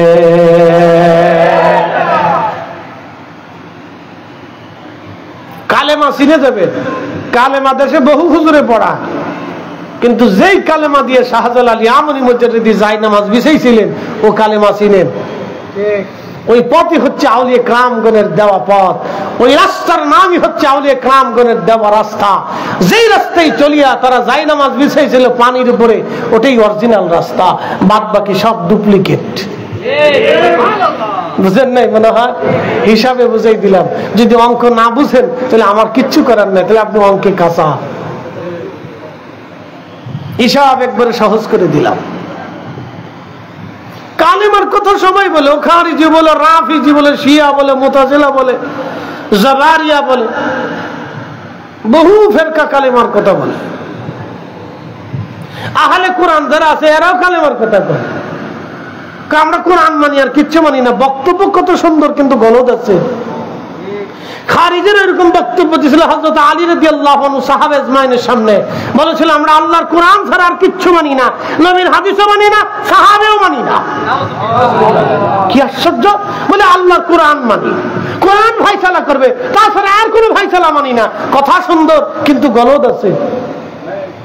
খারিজিদের বক্তব্য সুন্দর, তাদের নামাজ দেখে সাহাবা ইকরাম চিন্তায় পড়ে গেল, হাই হাই এত ঢাকালা নামাজ জীবনে তো দেখিনি। সেজদা করছে আর উঠে না, রুকু দিছে আর উঠে না। কি কথা কন না? সেজদা দিছে আর উঠে না, ফিরে দিছে ফিরে দিছে ফিরে দিছে। বাপ রে বাপ, সাহাবা ইকরামকে সর্বনাশ, এই নামাজ তো জীবনে দেখিনি। কত ঢকের নামাজ পড়তেছে, কোরআন তেলাওয়াত খুব সুন্দর, ভিতরে খারাপ হয়েছে। খারিজি খারিজি বক্তব্য কি? ইনিল হুকম ইল্লাল্লাহ, আল্লাহর হুকুম ছাড়া আর কিছু মানি না, কোরআনের বিধান ছাড়া আর কিচ্ছু মানি না, নবী মানি না, সাহাবী মানি না। হযরত আলী বললেন, জীবন যত সময় আমার থাকবে তোদের গর্দানে আমার তলোয়ার চলবে, আমি আলী যত সময় বেঁচে থাকবো তোদের সাথে আমার জিহাদ চলবে। তোরা মুসলমান হতে পারিস না, তোরা জিন্দিক, তোরা কাফির। কারণ আল্লাহ মানলে, কোরআন মানলে নবী মানতে হবে, সাহাবী মানতে হবে, ওলি মানতে হবে। কথা বলেন ঠিক না বেঠে?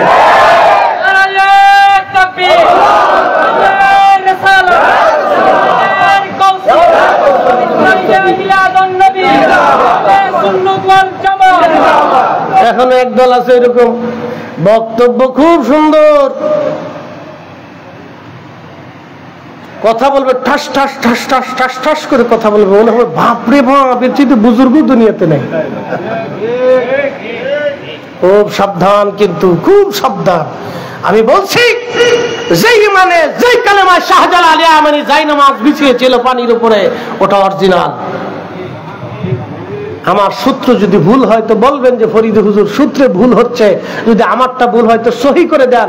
কোন বাপের বেটা যদি থাকে আহলে সুন্নাত ওয়াল জামাত ছাড়া, আকীদা ছাড়া, যদি কোন বাপের বেটা থাকে পানির উপরে জায়নামাজ বিছাইতে পারে আর জায়নামাজ বিছাইয়া পানির উপরে নামাজ পড়তে পারে, আল্লাহর কসম করে বলি, ঘড়ি বাদ দিয়ে হাতে চুরি পরে থাকবো, ঘড়ি বাদ দিয়ে হাতে চুরি পরবো, কানের ভিতরে মহিলাদের দুল পরে থাকবো, আল্লাহি ওয়া বিল্লাহি তাল্লাহি ও আসমান ওয়ালার কসম করি, তবে জমিন ওয়ালার কসম করি, ও হায়াত ও মৃত্যু দেন ওয়ালার কসম করি, আকীদা আহলে সুন্নাত ওয়াল জামাতের আকীদা ছাড়া কোন মা ওলির জন্ম দিতে পারে নাই।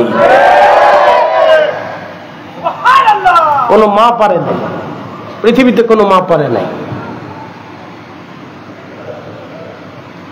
হিসাব সহজ, মানে আপনি বুঝ পাতা বুঝলে বুঝ পাতা তেজপাতা যান বিড়ি বানায় টানেন, কে অসুবিধা নেই। তেজপাতার বিড়ি খাইছেন নি আপনারা? খান নাই? ছোটকালে মা আমারে খাওয়াইতো। কে লেগে খাওয়াইতো জানেন?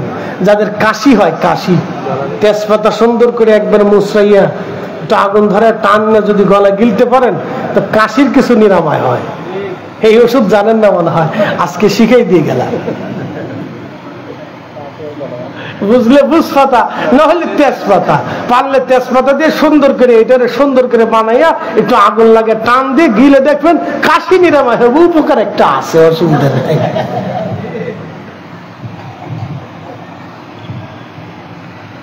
উপস্থিতি, এই জন্য ইমান বড় জিনিস। তাহলে বুনিয়াল ইসলাম আলা খামসিন শাহাদা, ইসলামের ব্যানার, প্রথম ব্যানার নাম হচ্ছে ইমান, তারপরে সালাত, এরপরে যাকাত, হজ, সাম, নামাজ, রোজা, হজ, যাকাত গুলি আপনাকে ঠিক মতো এরপরেই আদায় করতে হবে। যদি না করেন তাহলে বুঝতে হবে আপনি পরিপূর্ণ হতে পারেন নাই। ওই যে প্রশ্ন, আপনি জবাব দিতে পারবেন না, 2 নম্বর প্রশ্নের জবাব আসবে না। আর যদি এগুলো ঠিক মতো করেন তো জবাব কে দিবে? আল্লাহ আপনার অন্তরে জবাব বানায় দেবে। আল্লাহ আপনার সাহায্যকারী হবে। বলে কেন হবে? আপনি দুনিয়াতে আল্লাহ ভুলেন নাই, কবরে আল্লাহ আপনাকেও ভুলবে না। মনে রাখবেন, মনে রাখবেন, রব আপনাকে ভুলবে না, কারণ দুনিয়াতে আপনি রবকে ভুলেন নাই। এরপরের অংশ, মা কুনতা তাকুলু ফি হাক্কি হাদার রাজুল, আমার নবীকে কবরের ভিতরে দেখাইয়া উম্মতকে প্রশ্ন করা হবে, এই ব্যক্তি সম্পর্কে তোমার জিন্দেগীর ধারণা কি ছিল বলো। একবারে জায়গা মতো চলে আসছে। এবার নজদির অবস্থা কি হবে? তেজপাতার বিড়ি কবরে পাবে না। নজদির কি হবে? বড় কঠিন হবে সেই দিন। বলে কেন কঠিন হবে? সে দুনিয়াতে রসুলের ইশক ভুলেছিল, এই জন্য কবরে রসুল তাকে চিনবে না। কথা কেন না কেন মনে রাখবেন, এই জন্য ইশকে রসুলের ঈমান বড় দামি ঈমান।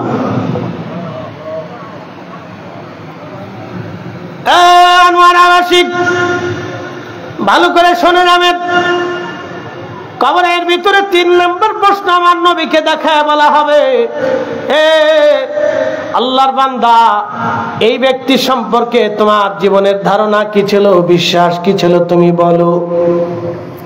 যদি দুনিয়াতে আপনি নবীর গোলামি করতে পারেন, ইশকে রসুলে আপনার কলিজাকে যদি জ্বালিয়ে দিতে পারেন, নবীর সুন্নতে নিজের জিন্দেগি যদি রাঙ্গাইতে পারেন, ওই কবরে রসুল আপনাকে ভুলবে না, ওই কবরে নবী আপনাকে ভুলবে না, ওই কবরে আপনার রব আপনাকে ভুলবে না। বলে কেন ভুলবে না?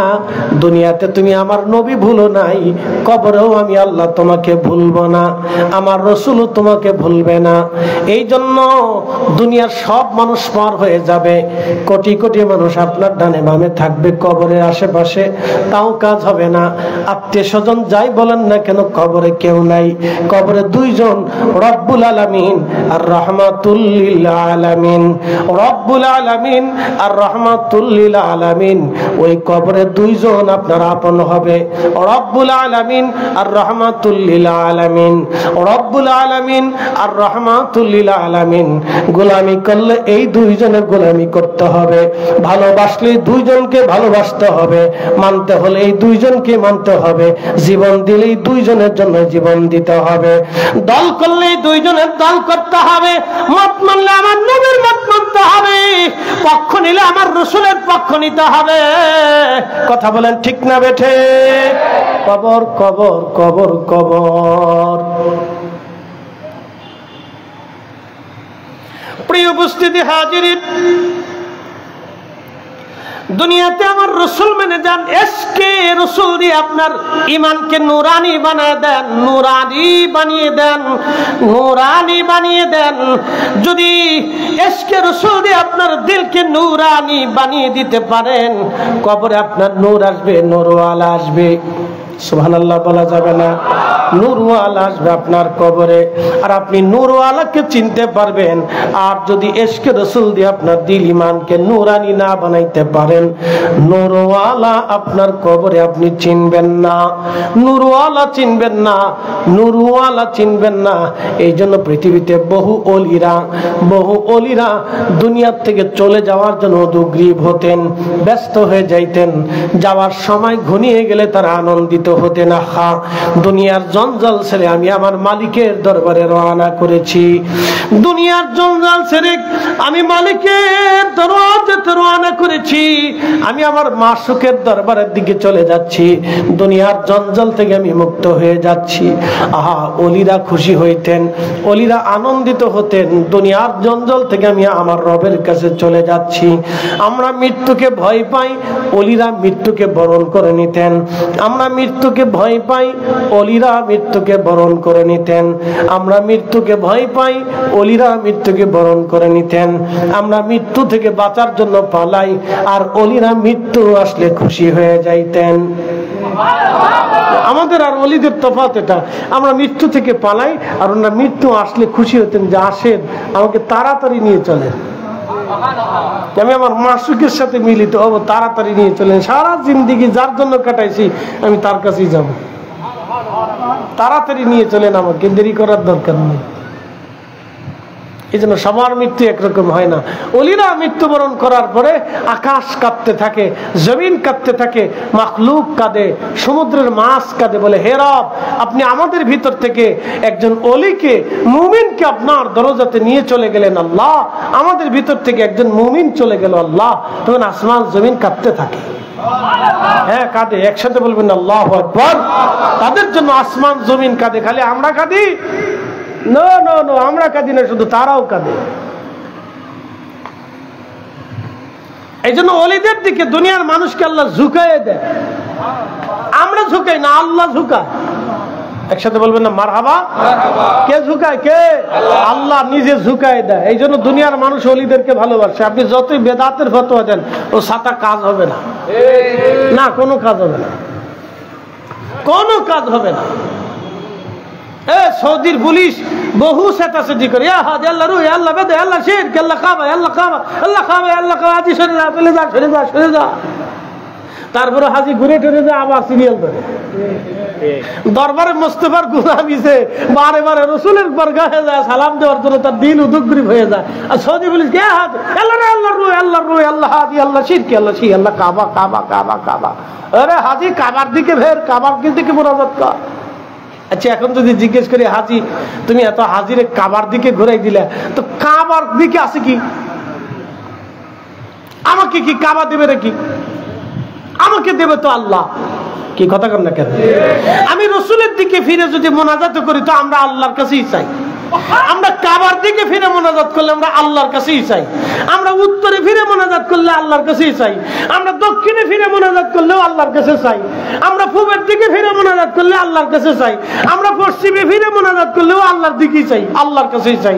আমরা কাবার কাছে চাই না। তো হাজিরি তুমি কাবার দিকে ঘুরে ছাতা করবা কি? উনি বুঝাইতেছে আমি খুব সুন্নতের কাজ করতেছি। মৌলবীরা ঢুকে দি চোখের মস্তিষ্কে, এটা সুন্নত। কাবার দিকে খুললে তো আমি আল্লাহর কাছেই চাই, আমরা কি কাবা দেবে নাকি? ও তো পাথরের ঘর। কি কথা কর না কেন? কাবা তো পাথরের ঘর, কাবা কি দেবে? কাবা তো আমাকে দেবে না, দেবে তো আল্লাহ। আমি আমার রসুলের দিকে ফিরে মোনাজাত করছি, আমার রসুল তো আমাকে দেয় না, দেয় তো আল্লাহ। কিন্তু নবীর দিকে কেন ফিরে মোনাজাত করি? রসুল আমার দিলের কাবা, আমার ইমানের কাবা, আমার প্রেমের কাবা। কথা কর না কেন? ঠিক কিনা? আমি তার দিকে ফিরবো না তো আমি শয়তানের দিকে ফিরবো বেটা। বেদাতের মাসলা দিয়ে ঘুরাই দিছে। আর হাজি হজ টস করে বাংলাদেশে আসার পরে আল্লাহ রসুলের দিকে ফিরে মোনাজাত করতে পারলাম না, আর আমরা কবরের দিকে ফিরে মোনাজাত করব, বাস ঢুকাই দিছি। প্রিয় উপস্থিতি, ভালো করে বুঝে যাবেন, ইশকে রসুলের নূর ছাড়া কবরে ৩ নম্বর প্রশ্নের জবাব আপনার নসিবে হবে না। এই জন্য ইশকে রসুলের নূর দিয়ে কলিজাকে রাঙ্গাইতে হবে। হযরত ওয়াসাল কারনী করেছিলেন, হযরত সাহাবায়ে আজমাইন করেছিলেন, খোলাফায়ে রাশিদিন করেছিলেন, তাবিঈন করেছিলেন, তাবিঈন করেছিলেন, আউলিয়া کرام করেছিলেন, আইম্মায়ে মুস্তাহিদিন করেছিলেন। আর এই ইমাম হযরতে মালিক ইবনে আনাস রাদিয়াল্লাহু আনহু ইশকে রসুলের নূর দিয়ে দিলকে এমন ভাবে রাঙ্গিয়েছিলেন যে ৮০ বছরের জীবনে কোনোদিন মদিনার হাউদের ভিতরে একটা দিনের জন্য জুতা পরেন নাই, থুতু নিক্ষেপ করেন নাই, পায়খানা পেশাব পর্যন্ত ছাড়েন নাই। একসাথে বলবেন না মারহাবা? বুঝে যাবে। বলে দলিল কি? বলে কোনো দলিল নাই। উসুল কি? কোনো উসুল নাই। তো কি উসুলে? বলে এক উসুলে। বলে কোন দলিলে? বলে এক দলিলে। তো ইমাম মালিক ইবনে আনাসের কাছে জিজ্ঞেস করো, ইমাম কোন দলিলে আপনি জুতা স্যান্ডেল পরেন না, পায়খানা পেশাব করেন না? আপনার নিজের উপরে একবার অবধারিত করে নিলেন, একবারে ফরজ করে নিলেন যে ভুলেও জুতা পরেন না, ভুলেও থুতু ফেলেন না, ভুলেও পায়খানা পেশাব করেন না। আপনার জিন্দেগিতে আপনি বাধ্যতামূলক করে নিলেন, ফরজ করে নিলেন, যাহা কেউ করলো না আপনি নিজে করলেন, সাহাবী করলো না আপনি নিজে করলেন। বলে কোন দলিলে করলেন? বলে দলিল আমার একটাই, যেই মাটির নিচে রাহমাতুল লিল আলামিন ঘুমিয়ে থাকে, আমি ইমাম মালিক ইবনে আনাস সেই মাটির উপরে জুতা পড়তে সাহস পাই না, থুতু নিক্ষেপ করতে পারি না, পায়খানা পেশাব ছাড়তে পারি না। আমি ইমাম মালিক ইবনে আনাসের জন্য এটা বড় চরম বেয়াদবি। একসাথে বলবেন না মারহাবা? ইশকে রাসূল, ইশকে রাসূল। নবী বেজার হন নাই, আল্লাহ বেজার হন নাই যে এত বড় বেদাত করতেছে। আল্লাহ বেজার হন নাই, আমার রসুল বেজার হন নাই। বলে কে বেজার হলো, কে খুশি হলো? রাহমাতুল লিল আলামিন খুশি হইয়া একবারে ৮০ বারের উপরে, দুঃখিত ১০০ বারের মতো কিতাবে আসছে, কতবার হয়েছে জানি না, ১০০ বারের মতো আল্লাহ নবী স্বপ্নে এসে ইমাম মালিকের সাথে কথা বলে গেছে। একসাথে বলবেন না আল্লাহু আকবার? না, জোরে জোরে জোরে বলেন। কতবার? জোরে বলেন কতবার? ১০০ বার এসে কথা বলে গেছে, কথা বলে গেছে, গল্প করে গেছে। ইশকে রাসূল। আর আমরা একটু যদি দেখাই তো ওই যে সব বেদাতির দল, আপনার বেদাতের ছাতার ফতোয়া আমাদের কিচ্ছু যায় আসে না। কারণ কবর আমার, প্রশ্ন আমার, জবাব আমার। আপনি কি বলবেন ও ছাতা দেখার সময় আমাদের নাই। কথা বলেন, আপনি কি বলবেন ওগুলি দেখার সময় নেই আমার। কবর আমার, প্রশ্ন আমার, জবাব আমার, আমাকে দিতে হবে। অতএব আমার কলিজার ভিতরে রসুলকে গেঁথে নিয়ে কবরে যেতে হবে। কথা বলেন ঠিক কিনা? এই কথা মনে রাখবেন, সারা জিন্দেগি মনে রাখবেন, সারা জীবন মনে রাখবেন এই কথা। আহা, সাহাবে আজমাইনের জিন্দেগি বললে রাতের পর রাত চলে যাবে। কবর কত কঠিন হবে, জিন্দেগির কত কঠিন হবে সেই রাত, কত মারাত্মক হবে সেই রজনীটা, প্রথম রজনী কবরের। আপনার কত ভয়াবহ হবে সেই দিন। কেউ আপনার আপন হবে না, কেউ আপন হবে না। কি আপন হবে? রাহমাতুল লিল আলামিন। আহা, তিনি আসবে রাহমাতুল লিল আলামিন। উনি ছাড়া কেউ নাই, না উনি ছাড়া কেউ নাই। আবার বলি না, উনি ছাড়া কেউ নাই। ওরে প্রেম যদি শিখবি রে মন, প্রেম যদি করবি রে মন সব ছেড়ে চল মদিনায় আমার প্রেমের রাসূল যেই দেশে ঘুমায় আমার দয়াল নবী যেই দেশে ঘুমায় প্রেম যদি শিখবি রে মন প্রেম যদি করবি রে মন সব ছেড়ে চল মদিনায় আমার প্রেমের রাসূল যেই দেশে ঘুমায় আমার দয়াল নবী যেই দেশে ঘুমায় দেখলে সবই পাগল হবি কাঁদিবি বসে নিরালায় আমার দয়াল নবী যেই দেশে ঘুমায় আমার মায়ার নবী যেই দেশে ঘুমায় সালাতুন ইয়া রাসূলুল্লাহ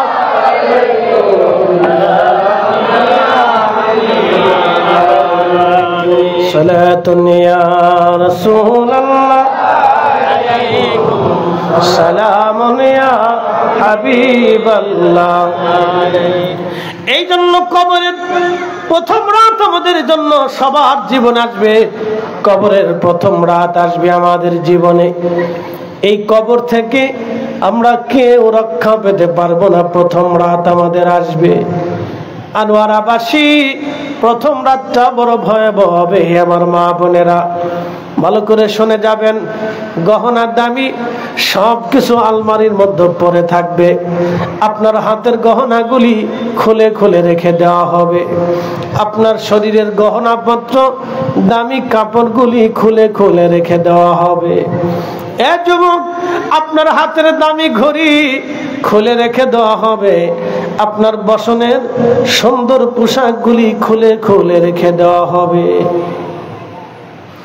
সাদা মার্কিন কাপড় 3 টুকরো কাপড় পরাইয়া নারীদের জন্য 5 টুকরো কাপড় দিয়া কবরে পাঠিয়ে দেওয়া হবে 3.5 হাত জমিন বরাদ্দ হবে হাজার হাজার কোটি টাকা ব্যাংকের মধ্যে পড়ে থাকবে কোনো কাজ হবে না কোনো ফায়দা হবে না কোনো লাভ হবে না আপনার আমার জমি জমা অর্থবিত্ত পড়ে থাকবে লাভ হবে না আল্লাহর নবী বললেন তুমি যেটা খাও এটা তোমার তুমি যেটা পরনে পরো এটাও তোমার তুমি যেটা আল্লাহর পথে ব্যয় করে আসো এটাও তোমার বাদ বাকি দুনিয়াতে যা রেখে আসো এখানে তোমার আর কোনো হাত নাই তোমার আর কিছু নাই সব কিছু ওয়ারিসটা ভাগ বাটোয়ারা করে নিয়ে যাবে এই জন্য কবরের প্রথম রাত আমাদের আসবে কবরের প্রথম রজনী আমাদের আসবে কবরের দিন আমাদের আসবে ওই কবর আমাদের একদিন অবশ্যই আমাদের মাঝে চলে আসবে প্রিয় আনোয়ারাবাসী ওই কবর আসার আগে কবরের সামানা জোগাড় করা লাগবে ওই কবর আসার আগে কবরের জন্য আমাদের কিছু নিয়ামত আমল ঈমান নিয়ে চলে যেতে হবে আল্লাহ বলেন আল্লাযীনা আমানু ওয়া কানু ইয়াত্তাকুন যারা ঈমান নিয়া এবং মুত্তাকি হইয়া আমি রবের দরবারে চলে আসে লাহুমুল বুশরা ফিদ দুনিয়া দুনিয়াতে তার জন্য একটা সুসংবাদ থাকবে ওয়া ফিল আখিরা আখিরাতেও তার জন্য বিরাট বড় সুসংবাদ থাকবে এই জন্য দুনিয়া বড় মিথ্যা দুনিয়া বড় ধোঁকা দুনিয়া বড় ধোঁকার জায়গা দুনিয়াটা বড় ধোঁকার জায়গা দুনিয়া আপনাকে ধোঁকা দিতে থাকবে দুনিয়া আপনাকে ধোঁকা দিবে ধোঁকা আপনি দুনিয়াতে আসার সময় একেবারে শক্তিহীন বস্ত্রহীন ছিলেন ক্ষমতাহীন ছিলেন আপনার কিছুই ছিল না ভাগ্যের উপর আপনাকে ছেড়ে দেওয়া হলো আপনি আমি আগামীর মুহূর্তে কি ভাগ্যে আসবে আমরা তাও জানি না এটাও ভাগ্যের উপরে ছেড়ে দেওয়া হলো আপনি দুনিয়াতে থাকবেন কি থাকবেন না আমাদের কারোই তো জানা নাই আগামীকাল আপনি কি খাবেন কোথায় থাকবেন কোন জায়গায় ঘুমাবেন তাও আমাদের জানা নাই আপনার এই জমি থাকবে কিনা না কবরে চলে যাবে না আমাদের তাও জানা নাই। আমরা আমাদের কিছুই জানি না, সব ভাগ্যের উপরে আল্লাহর উপরে আমরা ছেড়ে দিয়ে পথ চলতেছি। দুনিয়ার থেকে কবরে যাওয়ার সময় আমি আপনি একা একা, বড় একা। ওই কবরে আপন কেউ নাই, বন্ধু কেউ নাই, ওই কবরে প্রিয়জন কেউ নাই। যিনি প্রিয় হবে তিনি রাহমাতুল লিল আলামিন, যিনি আপন হবে তিনি রাহমাতুল লিল আলামিন, যিনি আপনার মহব্বতে আপন হবে তিনি রব্বুল আলামিন। আল্লাহ রব্বুল আলামিন, আমার নবী রাহমাতুল লিল আলামিন, এই দুইজনকে যদি খুশি করে যেতে পারি কবর উজালা হয়ে যাবে। আল্লাহ কবর জান্নাতের বাগান বানাবে, রাউযাতুম মিন রিয়াজিল জান্নাহ আল্লাহ বানায় দেবে। আল কবরু রাউযাতুম মিন রিয়াজিল জান্নাহ, কোন কোন কবর আল্লাহ রওজা বানায় দিবে। আল কবরু হুফরাতুম মিন হুফারিন নার, কোন কোন কবরটাকে আল্লাহ জাহান্নামের টুকরা বানায় দিবে। এই জন্য কবরটাকে যদি জান্নাতের বাগান বানাইতে চান, ইমানে আমলে ইমানে আমলে ইমানে আমলের দৌলত নিয়ে কবরে যাওয়া বুদ্ধিমানের কাজ। ইমান আমলের দৌলত নিয়ে কবরে যাওয়া বুদ্ধিমানের কাজ। ইমান আমলের দৌলত নিয়ে কবরে চলে যান বন্ধু, ইমান ও আমলের দৌলত নিয়ে কবরে চলে যান। ইমান ও আমলের দৌলত নিয়ে কবরে চলে যান, যেই দৌলতে হুজুর গাউসে পাক ঘুমিয়ে গেছেন, যে দৌলতে অসংখ্য ওলিরা ঘুমিয়েছেন, যে দৌলতে 12 আউলিয়া 360 আউলিয়া ঘুমিয়ে গেছেন, যে দৌলতে আশিকের রাসূলগণ ঘুমাইছেন, যে দৌলতে উলামা ফুদালাগণ কবরে ঘুমায় গেছেন, যেই দৌলতে কোটি কোটি আশিকের রাসূলগণ কবরে ঘুমায় গেছেন, যে দৌলতে হযরতে আশিক রাসূল বেলাল রাদিয়াল্লাহু আনহু ঘুমায় গেছেন, যে দৌলতে হযরত ওয়াসাল কারনী ঘুমাইলেন, অথচ ওয়াসাল কারনী আমাদের একটা অঞ্চলে কর্ণে ঘুমিয়ে গেছেন। তার জীবনের কোনো কৃতিত্ব দুনিয়ার মানুষ দেখে নাই, একটা বই লেখে নাই, কিতাব লেখে নাই। হযরত ওয়াসাল কারনীর জিন্দেগিতে এমন কোন রাজত্ব রাষ্ট্র কিছুই তিনি দেখেন নাই, কিছু তার নাই। কিন্তু তিনি এমন একটা নিয়ামত নিয়ে কবরে চলে গেলেন। আল্লাহ রাসূল তার প্রশংসা করে বললেন, সাহাবীরা আমার ওয়াইসের দেখা যদি পাও তার কাছ থেকে দোয়া নিও, কারণ আমার ওয়াইস যখন দোয়া করবে আল্লাহর আসমান থেকে সেই দোয়াগুলি আল্লাহ ফেরত পাঠাবে না। আমার ওয়াইস দোয়া করতে দেরি হবে, আসমানে কবুল হতে দেরি হবে না। একবার জোরে বলা যাবে কে মারহাবা।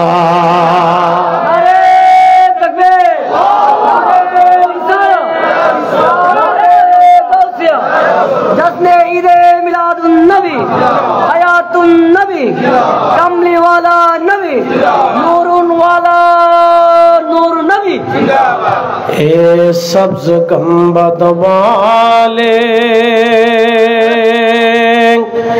मंजूर दुआ करूना,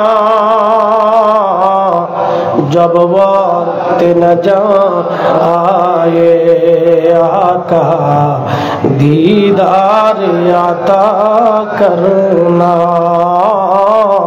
दीदार आता करना। मैं कब्र अंधेरी में घबराऊंगा जब तन्हा, मैं कब्र अंधेरी में घबराऊंगा जब तन्हा, इमदाद मेरी करने आजा न रसूल अल्लाह, इमदाद मेरी करने आजा न रसूल अल्लाह। रोशन मेरी तुर्बत को लिल्लाह जरा करना, जब वक्त न जा आए आका दीदार अता करना, दीदार अता करना। প্রিয় উপস্থিতি, লম্বা কথা বাড়ানোর সুযোগ খুব কম। এই মাহফিল ভাইরা করেছেন, আপনারা সহযোগিতা করেছেন, এই সহযোগিতার জন্য আপনাদেরকে মোবারকবাদ। মাহফিল যারা করেছেন, সহযোগিতা করেছেন, মনে রাখবেন আপনি রবকে ভুলেন নাই, রব আপনাকে কবরে ভুলবে না। আপনি দুনিয়াতে রসুল স্মরণের, নবীর মোহাব্বতের বাগান সাজিয়েছেন।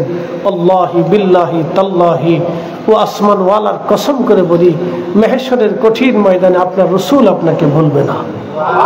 না, আপনি রসুলকে ভুলেন নাই, রসুল আপনাকে ভুলবে না। আবার বলি, আপনি রসুলকে দুনিয়াতে স্মরণের মাহফিল করতে আপনি উদ্বুদ্ধ করেছিলেন, সাহায্য করেছিলেন, আপনি ভুলেন নাই, আপনার রসুল আপনাকে ভুলবে না। এটাকে বলা হয় এহসান বিল এহসান, দয়ার বিনিময়ে দয়া, স্মরণের বিনিময়ে স্মরণ। ফাদকুরুনি আযকুরুকুম, আমাকে স্মরণ করো, আমিও তোমাকে করব। তুমি আমাকে দাও, আমিও তোমাকে দেব। আপনিও রসুলকে দিয়ে যান, রসুল আপনাকে দিবেন। মেহবুবকে দিয়ে যান, মেহবুব আপনাকে দিবে, ভুলবে না, ছাড়বে না। উপস্থিতি ইমান একিনে কাজগুলি আঞ্জাম দিবেন। সময়ের স্বল্পতা, ছোট ভাইটার দাওয়াত দিয়েছিল এই মোহাব্বত করেও, আমি বলছিলাম ভাইরে আসার পরে সারা তোর সুযোগ হয় না, এটার পরেই আমাকে আবার বোয়ালখালী একটা প্রোগ্রাম ধরতে হবে অল্প টাইম হাতে। তো ইনশাল্লাহ দোয়া করবেন, আগামীতে যদি আসে ইনশাল্লাহ শেষ সময় দেবো, ওয়াদা করেছে ওর কাছে। ইনশাল্লাহ আল্লাহ আমাদেরকে এই মাহফিলগুলি বেশি বেশি করার তৌফিক দিক। সকলে বলেন আমিন। একটা লোক উঠবেন না আমার পরে যেনারা তকরির করবেন, তেনা আমার চাইতে বিজ্ঞ এবং ভালো আলেম এবং ভালো আবিদ, আল্লাহ তাদের মুখ থেকে, জবান থেকে ফয়জতমূলক এশকে রসুলের, এশকে এলাহির কথাগুলি আল্লাহ তুলে ধরার তৌফিক দিক। সকলে বলেন আমিন। বাহিরে কেউ থাকবেন না, সবাই ভিতরে আসেন না, এটা আমার পুরোটা জানা নাই। গাইছি এর লেগে সব গম্বা দোয়ালে গাইছি আর কি। আল্লাহ রসুলের এশকের গজল তো, এই কবর দিও। তো কবরে আমার রসুল আসলে আমার আর চিন্তার কোনো কারণ আছে নি? নবী তো আসবেই, কি আসবে না? কথা কর না, নবী আসবে না? অবশ্যই কবরে আসবে। এখন আপনি চিনলে পাবেন, না চিনলে পাবেন না। একসাথে বলবেন আল্লাহু আকবার। তো কবরে তো রসুল চিনতে হবে, তো রসুল কবরে চিনতে হলে আগে আপনাকে দুনিয়াতে চিনতে হবে। কি কথা ঠিক আছে না? সূত্র সহ দুনিয়া থেকে রসুল চিনে যেতে হবে। এই জন্য এশকে রসুল দিয়ে নিজের কলিজাকে পোড়ায় দেন, নবীর সুন্নত দিয়ে নিজের জিন্দিগিকে রাঙ্গায় দেন। আল্লাহ আমাদের তৌফিক দান করুন, বলেন আমিন। আসসালামু আলাইকুম ওয়া রাহমাতুল্লাহি তাআলা ওয়া বারাকাতুহু।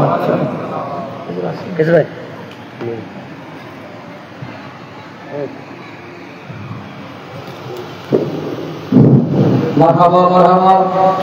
এতক্ষণ পর্যন্ত আপনাদের সম্মুখে